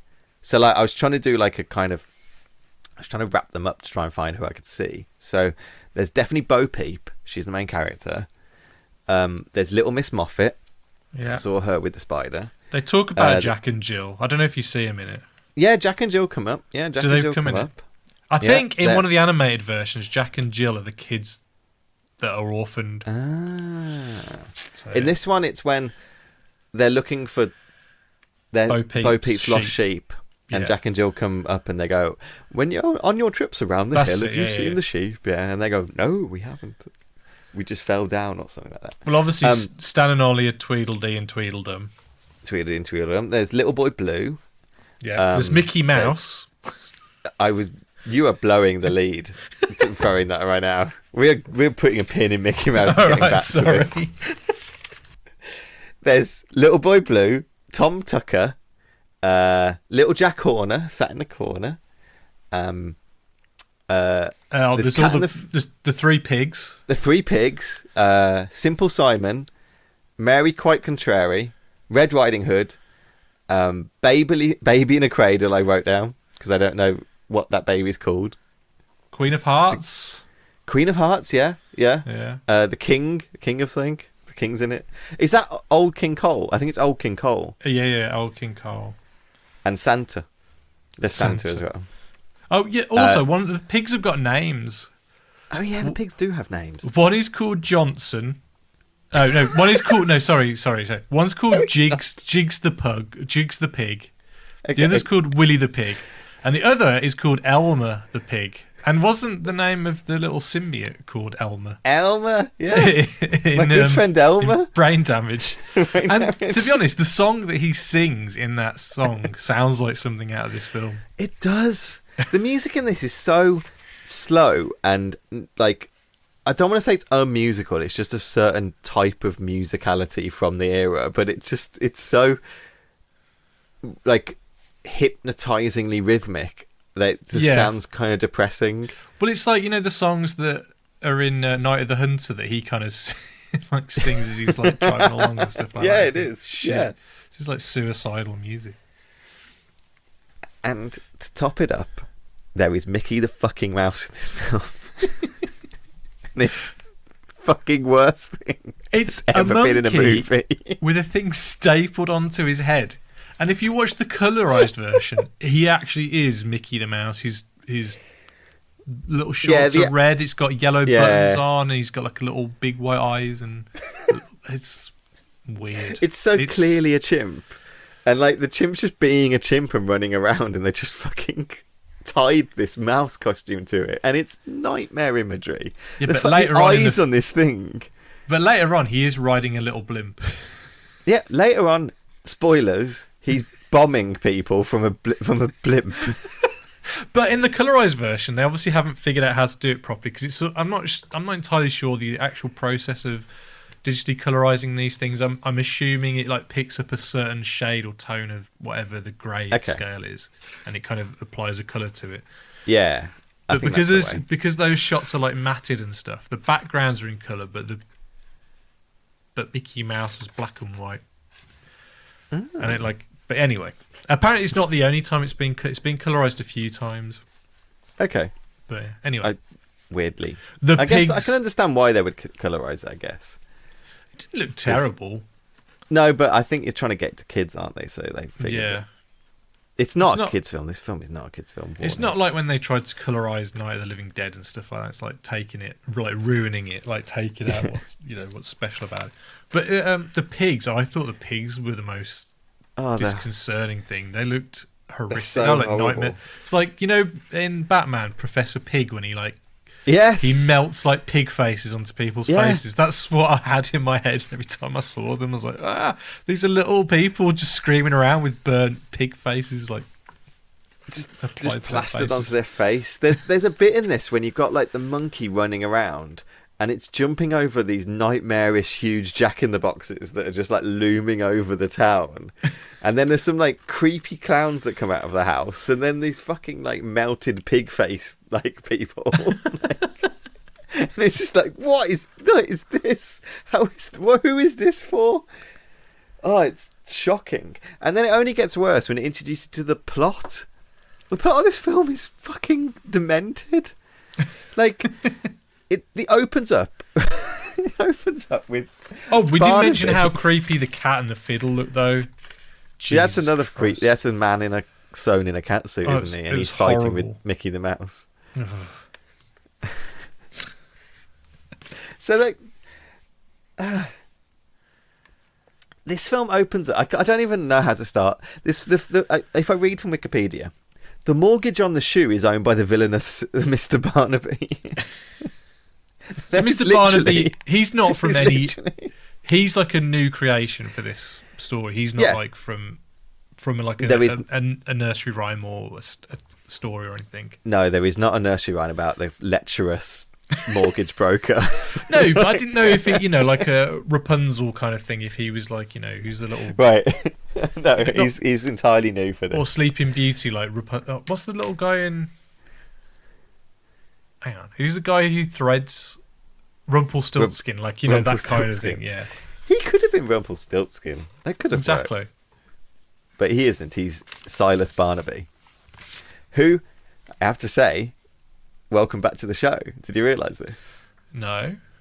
So Silas Barnaby is played by Henry Brandon, who plays Scar in The Searchers. Oh wow! So welcome back to the show. I would not have put those two together as the same person whatsoever. He also had an incredibly long relationship with an actor called Mark Owen, which I stumbled upon today when I was looking at facts for this film. Oh, okay. So that's like incredibly open, long relationship, well documented, which is a bit weird. But Mr. Barnaby is a clear fucking predator. Like he propositions Little Bo Peep as soon as he can see her. I actually just wrote in my notes, what nursery rhyme is he from? So he just harasses Bo Peep at work and comments on her being a virgin and how attractive that is to him. And when she refuses his advances, he threatens her with violence. Bo Peep kind of like girl bosses him and like punches him and then runs off. And so he kind of combats that with threatening to kick out her mom from the shoe because he owns the mortgage on it. Who's Mother Goose? No, that's not Mother Goose. It's the Widow Peep. The Widow Peep. But then the Widow Peep. So Tweedledum and Tweedledee, they just live there? They're not. That's not their mother, or is no? It? They're just lodgers. Just lodgers in the shoe. Yeah. Okay. From the Crooked Man. Oh. No. There was an old woman who lived in the shoe. That's it, isn't it? Yeah. I've just found out, literally, Mr. Barnaby is from There Was a Crooked Man. Oh, so that's him. Okay, yeah. Got you. There was a crooked man, and he went a crooked mile. He found a crooked sixpence against a crooked stile. He bought a crooked cat, who caught a crooked mouse, and they all lived together in a little crooked house. Apparently, that's Barnaby. All right. He does have a little crooked kind of walking stick, doesn't he? He does. So it could be him. But yeah, anyway, so we find out then that he's like, he wants his rent for the house, I guess, or the mortgage paid off. He says that Widow Peep is overdue on a mortgage, and if she doesn't pay it off today, he's gonna kick her out of the house unless he lets him marry Bo Peep. Either they pay it or marries Bo Peep. Yeah, because that is I can't believe that's the plot to this film. But then, but Stan and Ollie come down the stairs, and Ollie says, is it Ollie? Yeah. Ollie said, we're gonna, I'll pay for it, using my money. I've got some money, and I'll borrow some money from the toy, the master toy maker. Yeah, because me and him are like this. Because we're like this, yeah. That's just the repeated joke. But then he finds out that he hasn't got any money left. It's an IOU from Stan Laurel. Oh, Stan. And he's been using it to, I don't know, was he been gambling or what? Like, I don't know. It does suggest he's been gambling, doesn't it? Yeah, because he's got this little game with the stone or something. He hits it. Yeah, he called it a peep, doesn't he? He whacks a little peep. The end of it, and then he can, like, baseball hit it, and it, I don't know, it flies around. I don't know. I don't fucking know. It's a very big set piece when Ollie is trying to do it. Yeah, he can't. He can't even hit it once. He can't even get it off the ground. He's that much of a buffoon. But then Stan does it, and who does he hit when he hits the Who ball? does he hit? The Crooked Man. The Crooked Man. And so, hang on. What happens then? I can't remember now. They finally get to work. Oh, that's it. And they get yelled at for being late. I've just written in my notes, Toyland is not a nice place. so he tries to ask... Big Ears during all of this? I know. Could have helped out with his little car and his mushroom house. So he goes to Toymaker and asks for money, and the Toymaker yells at him because he's so useless that why would he lend him money? At that point, Stan accidentally lets go of a toy car and he knocks a pot of paint over the Toymaker, and it just makes him even more mad. They get fired. They get fired. They don't get fired at that point. Because then Santa comes to the workshop, doesn't he? Oh yeah, that's it. Yeah. Because Santa's come to pick up his toys, but instead of making in July, in July. I guess he's just checking on the progress. Yeah. But he says that he ordered, is it 100 6-inch toy soldiers, and he creates him 600 100-inch toy soldiers or something. No, it's I think it's the opposite. I think it's something like that. It's something. Stan's messed up because Stan. He's always messing up. He's accidentally makes tons of like life-size toy soldiers instead of tons of tiny ones. And here you go. He builds 100 wooden soldiers at 6 feet tall instead of 600 soldiers at 1 foot tall. There we go.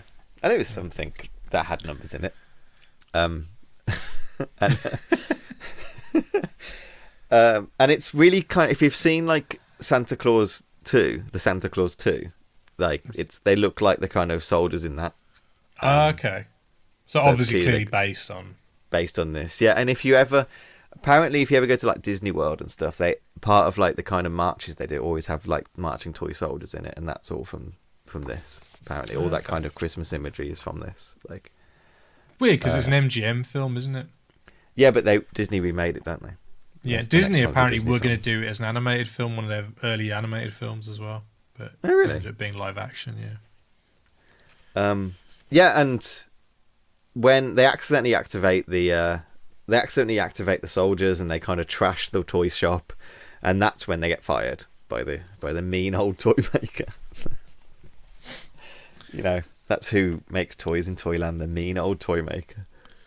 And then, so at this point, then doesn't Bo Peep then Tom proposes to her? Yeah, Tom proposes to her and locks it in the stocks until she agrees. But she has lost a sheep at this point as well, and he helps. She has lost a sheep, and he does help them find the sheep. See, that's why I was wondering: is that where Tom comes from? Because Tom helps you where you're going. It helps you find things. I don't know. Sure. Yes, that's definitely right. At this point in my notes, I've just written, "What the fuck is with that mouse?" So I don't know what was going on. It was a nightmare fuel. That mouse was. Jesus. Insane. So they're still kind of worrying about the money. So they come up with a plot to go to Mr. Barnaby's house and steal the deeds for the house, steal the mortgage deeds. So they do it in form of a Trojan present. So they put Ollie into the present, and then they go up to Mr. Barnaby's house and give him and say like, "Here's a Christmas present for you, but you can't open it until Christmas." And Barnaby brings it into his house and immediately opens it. Well, no. As soon as before like they leave, Stan goes, "Good night, Ollie," and then Ollie goes, "Good night, Stan." He knows straight away something's in the box. Because these two are just buffoons, and for that they get they get arrested on a burglary charge and sentenced to ducking in the ducking stall and a banishment to Bogeyland. Yeah, for burglary. Like Toyland doesn't mess around. I know it does. It does not. It doesn't. It's harsh rule. They later reveal that like a banishment to Bogeyland is a death sentence because the bogeymen eat you. So that's a lot for burglary. That's a big punishment for burglary. But they weren't stealing anything either. But I guess like being the crooked man, he's not going to get the truth, is he? Crooked Lane. So he says he'll drop the charges if Bo Peep will marry him, and she agrees. But Ollie gets dunked anyway, and that seems kind of funny. Well, he's just him going blah, blah, blah, blah, blah. And then he gives just go blah, blah, blah, blah, blah. Well, he gives his watch to Stan, who ends up in the war anyway with the watch. Yep. Hilarious. It's good stuff. I like that stuff. I like how long it went on for. For some reason that worked for me. That it just kept on going back and back and forth. Like, and he kept on getting dunked again. I like the bit when he gets dunked and he comes out and Stan's like, it looks like you could do with a cup of water. And then gets him a little cup of water. And he starts drinking it before going, what do I want water for? I'd never really heard like Ollie's voice before, and it's really like regional accent of America. It's like Boston-y or something. I don't know where he's from, but, like, or New York maybe. I think it is. I might have to check where he's born actually. Who's that? Oliver Hardy. Georgia, from Harlem, Georgia, apparently. But maybe he just put. I don't know. I just found it a really distinctive American accent, what I wasn't expecting from him. I was expecting something much more neutral. And it felt like it sounded like a more regional accent to me, which kind of like surprised me, I think, because these people are imagery to me. It's not. I'm not used to hearing them talk, frankly. I do like their next ruse though. At the wedding. Oh yeah, so the wedding comes up, and they have a good laugh at the wedding. It's got late, Ollie. I know it's 11 o'clock now. So they basically put a wedding dress on Stan and make him crouch, isn't it? That's basically. And when he's asked questions, he goes yes. And so they fool the crooked man into marrying Stan, which I'm sure didn't go down well in Toyland. That was probably. It's probably the death sentence for gay marriage. Well, I mean, Noddy was not even allowed to sleep with Big Ears anymore. Like, no, they got banned from sleeping together. Different Toyland, but different Toyland. But old King Cole just had none of that tomfoolery. But yeah, so the crooked man Barnaby gives the mortgage to Ollie, who tears it up. Yeah, he seems to think by tearing up a mortgage that makes the mortgage go away, which I'm just... Surely you'd want to keep hold of it at least. I don't know. Yeah, can't you say that's now mine? I own this now. Yeah. That's the... If it tearing up just means they'll have to go get another copy. It doesn't make it disappear. You can't just tear up a bill. But then obviously maybe life in the 30s was different. Yeah. But anyway, he lifts up the veil, reveals it's Stan, and he's wearing the wedding dress. But I do like how it keeps coming back up later night. It keeps coming back that they're married. Yeah, it does. Yeah, it does keep coming up. Like he kept saying how he got recently married. We keep ignoring the fact that in between all these bits, like Tom and Bo Peep are singing to each other a lot. That's basically what happens. Yeah, they sing about not finding the sheep, and Tom sings a song about Spanish castles, which I think is quite a famous song from the operetta. I think it's one of the famous ones that make it onto this. But after the Spanish castle song, Barnaby decides to frame Tom. Yeah, because he realised Tom is kind of getting like Bo Peep's heart, so he frames Barnaby for pig napping, which again carries a sentence of punishment and death to Bogeyland.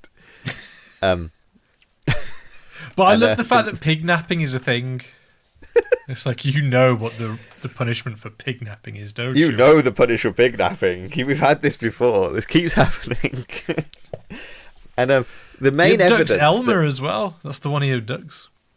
Yeah, and the main evidence for this is the fact that they found sausages inside Tom's house. But aren't they beef? Yes, that's what comes up. Like, I quite like this bit. They actually really made me laugh when Stan was eating them and going, well, this isn't pig, it's pork or something. And then Hardy eats them and goes, no, it's not pig or pork, it's beef. And that's their like, oh my god, he's been framed. He didn't kill and cook the pigs after all. Which is how they all think that he did. But Tom's what's that? There's a bit what? Well, it's a bit weird because they banish Tom, don't they? They say, like, you clearly killed and made into sausages the pig, so you're banished to Bogeyland. That's right, yeah. And Bo Peep's very sad about this. And there's a bit that, like, are the crocodiles in Bogeyland. Well, what I like is before that you kind of have like the like a raft with like a it's almost like the river Styx, isn't it? Like carrying them over. Yeah. And then it's all like the stalagmite and stalactite kind of like it looks almost like it's out of like a George Méliès kind of, you know, those old kind of old films. Well, this is an old film, but even older. But what we were saying about the crocodiles. Well, there's a lot of natural crocodiles in this film, which surprised me. And I couldn't wait. I was like, why are there crocodiles in Toyland? Like, why do they live? Like, why is there a monkey with a mouse face on? Because he's Mickey Mouse. That's just what Mickey Mouse is like, Ollie. Haven't you ever seen Mickey Mouse before? That's exactly what he does. He jumps and climbs at walls and chucks bricks at cats. Well, that reminds you know when they ever do like this is Homer Simpson in real life, or this is a cartoon character like the real Ren and Stimpy. It looks like that, like the nightmarish version. But anyway, yeah. If you ever seen like the kind of when they twist Garfield into Nightmare Imagery, this is totally like twisting Mickey Mouse like into a meth addict version of. It's absolutely what they did. Do you reckon that was them taking the piss in some respects? Do you think it was a dig? I think it's. No, I feel like it's completely earnest. I think it's just like the cat costume. I think this looked like kids' imagery back then. They're all fucking suffering. They're all fought in World War One, Ollie. They're really messed up. The cat though looked like something out of the 90s or the 80s Lion, the Witch and the Wardrobe. You know, the BBC ones. Yeah, it did. Yeah.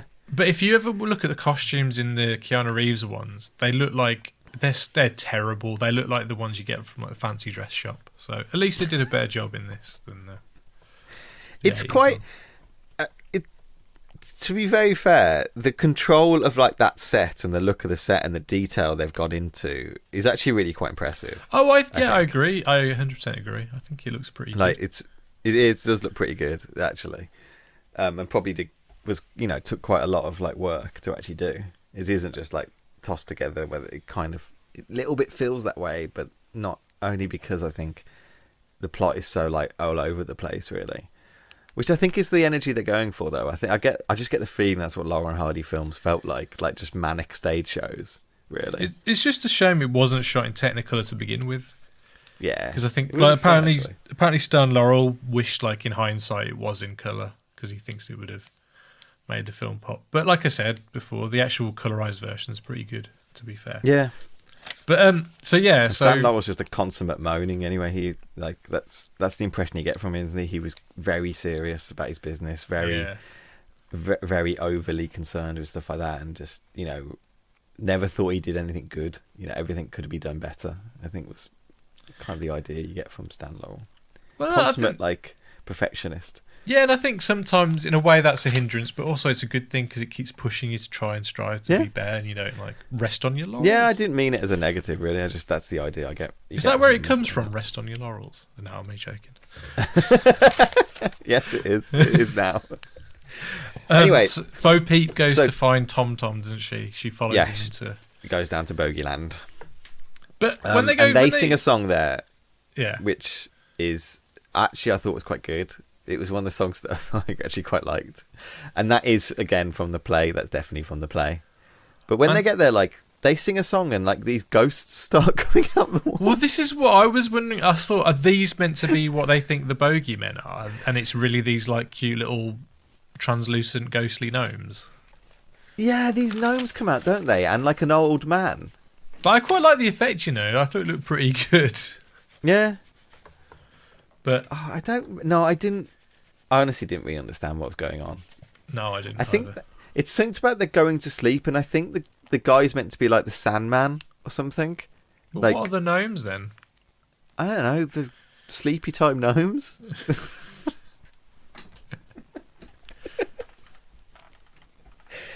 This episode is the worst episode I've ever done.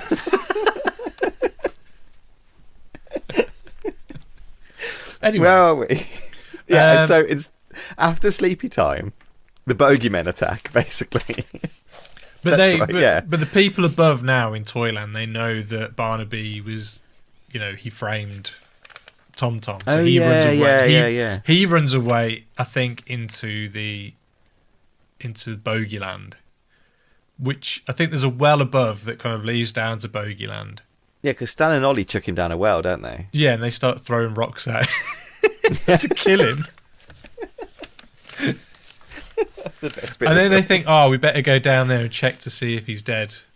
So they go down in the caves. Yes, that's right.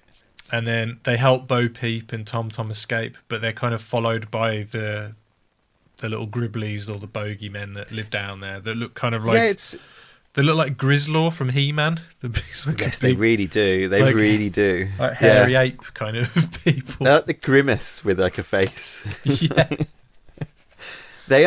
It's weird because Barnaby goes down there and it looks like at the start that the bogeymen are going to just kill all the humans down there. Quotation marks. Down there.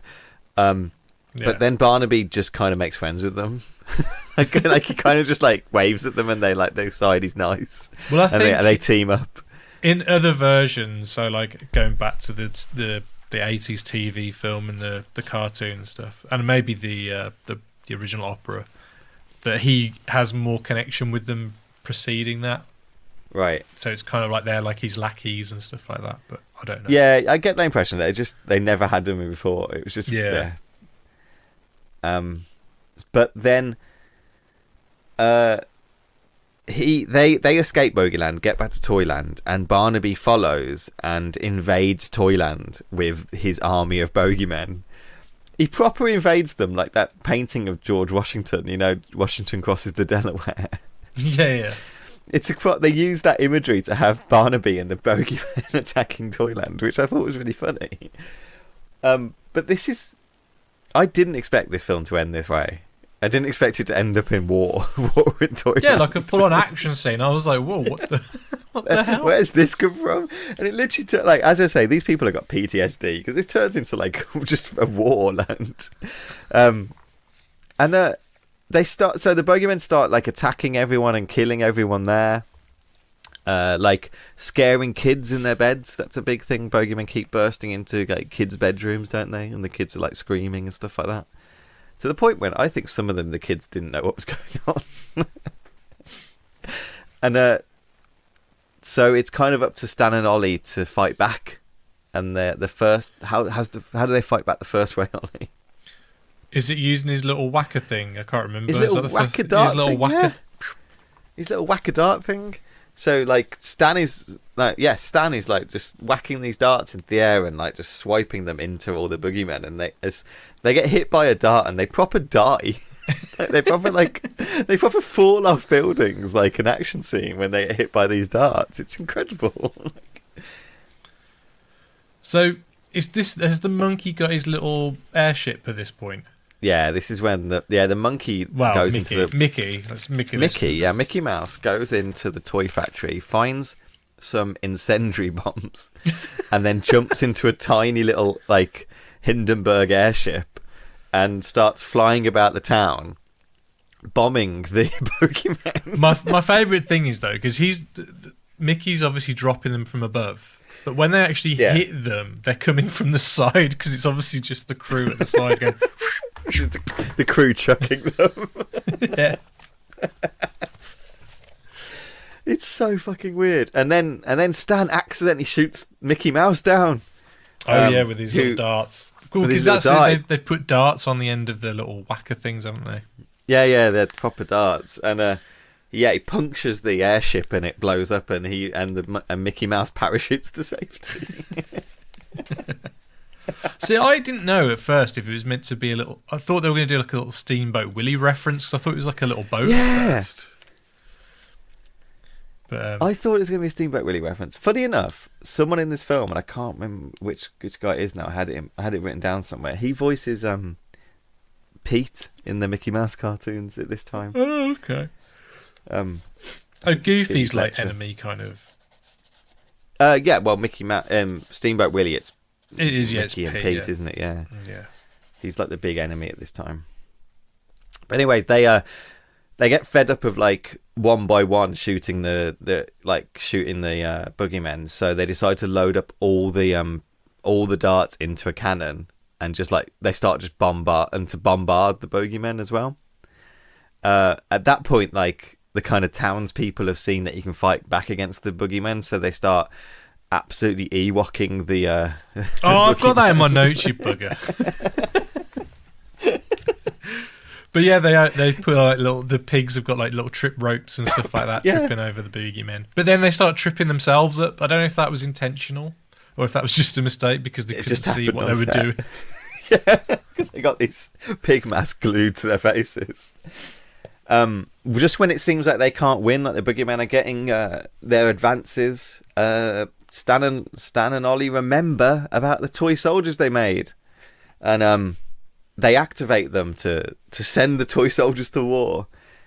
And we get some little stop motion sequences. You do get some little stop motion sequences, yeah. I had to admit, I did a little cheer when I saw that. Yeah, me too. I was like, Ollie will be happy. And yeah, so the toy soldiers properly go to war. They start beating the shit out of the boogeyman. Like, start whacking them with these sticks and stuff like that, don't they? And just trying to push them out the door. So they then push them into the crocodile-filled waters. Yeah. And doesn't it like pretty much end then? And it just goes and they lived happily ever after. Pretty much, yeah. I think it ends with them all cheering that the boogeymen have all been killed, and Ollie and Stan and Ollie go, we're gonna wish them a goodbye by firing the cannon at them. Oh yeah. And instead it spins round and hits Ollie with 1,000 darts all over him, and he jumps around in pain, and they all kind of laugh, and that's how it finishes. Says here the film ends with Stan pulling them out one by one as Ollie winces. I don't remember seeing that, I just remember getting covered and they kind of bounce around, really. Yeah. The original ending, because one person we haven't mentioned in this ending is Mr. Crooked Man. Oh yeah. And I got this from the reputable source of a YouTube comment. Okay. So it's been vetted and verified. It's been vetted by all our top researchers. Apparently, the original ending was Stan and Ollie were stuffing Barnaby into the cannon to shoot him out of town, and he would hit like the screen in animation, spelling out the end, like his body parts or something would spell out the end on the screen. That. The studio rejected this idea; it was too grotesque. Boo! So it's more like there's no real. You never actually get an ultimate fate of Barnaby. I think you just see him in like a children's house kind of screaming or something, don't you? Like that's just like the last time you see him. Yeah. But yeah, apparently that's the ending. It was meant to be Barnaby getting shot out of a cannon, writing the end, according to a YouTube comment, which I haven't verified. I haven't been able to verify from any other source. I just put that out there. But it is kind of weird that they don't actually finish Barnaby off. So I can imagine something was cut anyway. So what did you think overall then? I thought it was a fucking weird film. I think I messaged you and I was like halfway through and I was like, this is fucking weird. Like the fact that it's all about like forced marriages and like predatory like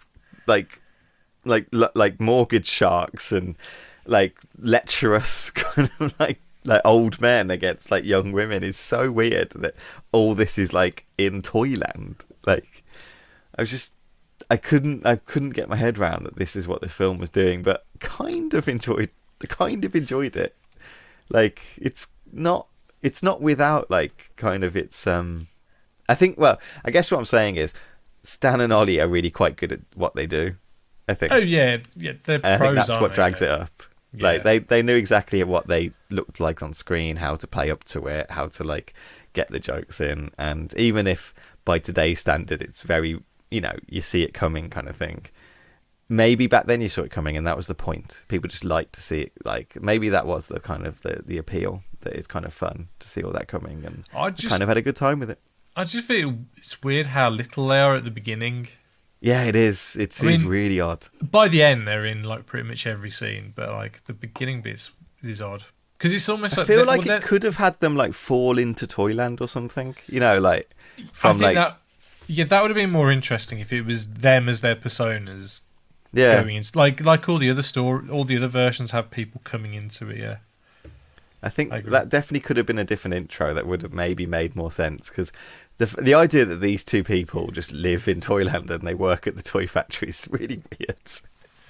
But like, it's almost like an LSD trip. Like, it's just bonkers, and you know, I like these kinds of things. Like, one of the films I tried to make when I was younger was like a mashup of all the B-movie monsters and stuff like that, kind of all together and stuff like that. And I just like it when they kind of just take like all these. It's like Alan Moore when he did, you know, League of Gentlemen and stuff, Extraordinary Gentlemen and stuff like that. And I just kind of enjoy the kind of. I think it's fun, and I just thought I just generally really enjoyed it. I kind of just had fun with it. Yeah, I did.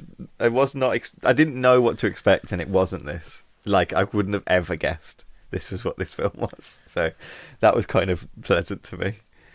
But my joke was that the kind of the like depicting Toyland as a place of like predatory mortgage lenders and forced marriage and extreme capital punishment is a statement of anti-capitalism, and I support this. And maybe I think they were secret communists and they should have been on that anti-American board. Yeah, what a film. And it's kind of fun. So Merry Christmas, Ollie. Merry Christmas to you, Liam. So what would you give this out of 5 then, Liam? I think I just gave it a solid 3, honestly. Like, yeah, I think 3 is fair. I mean, that's what I gave Spider-Man, so... It's what I gave Spider-Man as well. It's on that level. Totally. So yeah, we're not sure exactly when we're going to be back properly, but it'll be early in the new year. But we might do I might do an episode with Brandon, or we might do something short on The Matrix or something. I don't know. Yeah, we might do something else. But when we are back properly, we will be covering the 1930s. That is next on our list. The first film we will be covering is All Quiet on the Western Front. Yeah. So look forward to that in your feeds at some point. But you might hear some bonus episodes or little drops from us before that, just because I need to get settled in a new town. And moving is a lot. That's all. Apologies if we're a bit weary. We haven't done this for a little while, so we're kind of dusting off our podcasting pipes, and it also is midnight as well now. So it was a sexy late night Christmas podcast. Sexy Christmas podcast. I forgot to tell you, after the last Christmas podcast, which it's crazy, it doesn't even feel like it's a year ago that we did that. No, it does not. But I was because I was doing another animated music video. When am I not making animated music videos? But I was taking out rubbish, and I tripped over on the drive, and like my rubbish went everywhere. And I thought, my hand really hurts. And I looked down at my hand, and my middle finger on my left hand had bent over to the other side of my finger of my hand. So it was like on a right angle. And I just freaked out, and it wobbled, and I was like, "Oh my god!" Oh my god! And I just pushed it back into place, and like I full on dislocated my finger, and it was the strangest, most bizarre. Like, do you ever have feelings of when you think of something that happened to you, and you kind of get a bit of a retch or a bit of a yeah? So, anytime I think of that podcast, what the hell was that film called? I don't know. Santa Wants to Kill Everyone. Once Upon a Christmas? No. One Magic Christmas. One Magic Christmas. Anytime I think of that film, I think of my finger being bent in the wrong direction. I literally cannot believe it took you a year to tell me this. Did I not? Have I not told you that? No. But like, whenever it gets cold now, this finger hurts. It's like if you ever sprained your leg or anything like that, and when it gets cold, you're like, "Ooh, I can feel it in my bones." It's the Harry Dean Stanton haunting you. He is, yeah. With pain. Why can't I remember his name? Well, magic. You haven't remembered a name today. I know, I'm terrible. It was Gideon. Oh, it was Gideon, you're right. Gideon. How do you rate the Santa Clauses in these two films compared to each other? Oh, this Santa was fine. Yeah. This is a fine screen Santa. He was jolly and round and lovely, whereas the Santa in One Magic Christmas was an angry German guy. Benevolent German who possibly had a Nazi in his grotto and dead people working on his presents. He had a haunted both. What is with like this horror kind of like imagery of Christmas that we seem to be finding? I don't mind. Like I watched the Krampus the other week. You know the. Oh yeah. I quite enjoy that as well. That was quite fun, almost Gremlins-esque. I haven't seen much Christmas films so far. I've been watching some Hallmark Christmas films. Oh, I've watched we should have got into this earlier, but I watched a ton of Hallmark Christmas films as well. They've all kind of got the same plot, so it doesn't even matter if you watch half of one and then watch the other half of another one. They all kind of blend together, but you got it all. But there's something enjoyable about them, and I don't know what it is. Something very enjoyable. And I watched one the other day, and I was like, "Oh, it was a same-sex couple." I was like, "Way to go, Hallmark!" Way to go, Hallmark! I was like, "That was good on you." But anyway, just before I go, I want to shout out I was a guest on Lorcan Mullen's 21st Films, so check that out. It was me and him talking about Gleaners and I. Is it out already? It's quite fun.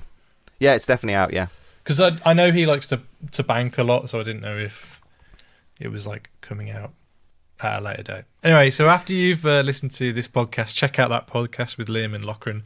Yeah, so anyway, we hope you all have a very happy Christmas, and let's hope the new year is better than the last couple of years that we've had. Please don't forget to rate, review and subscribe. We'd really appreciate it. You can reach out to us on Twitter. We are at Adjust Your Tracking. That's with a YR, not a your. And yeah, don't forget, if the picture's bad, always adjust your tracking.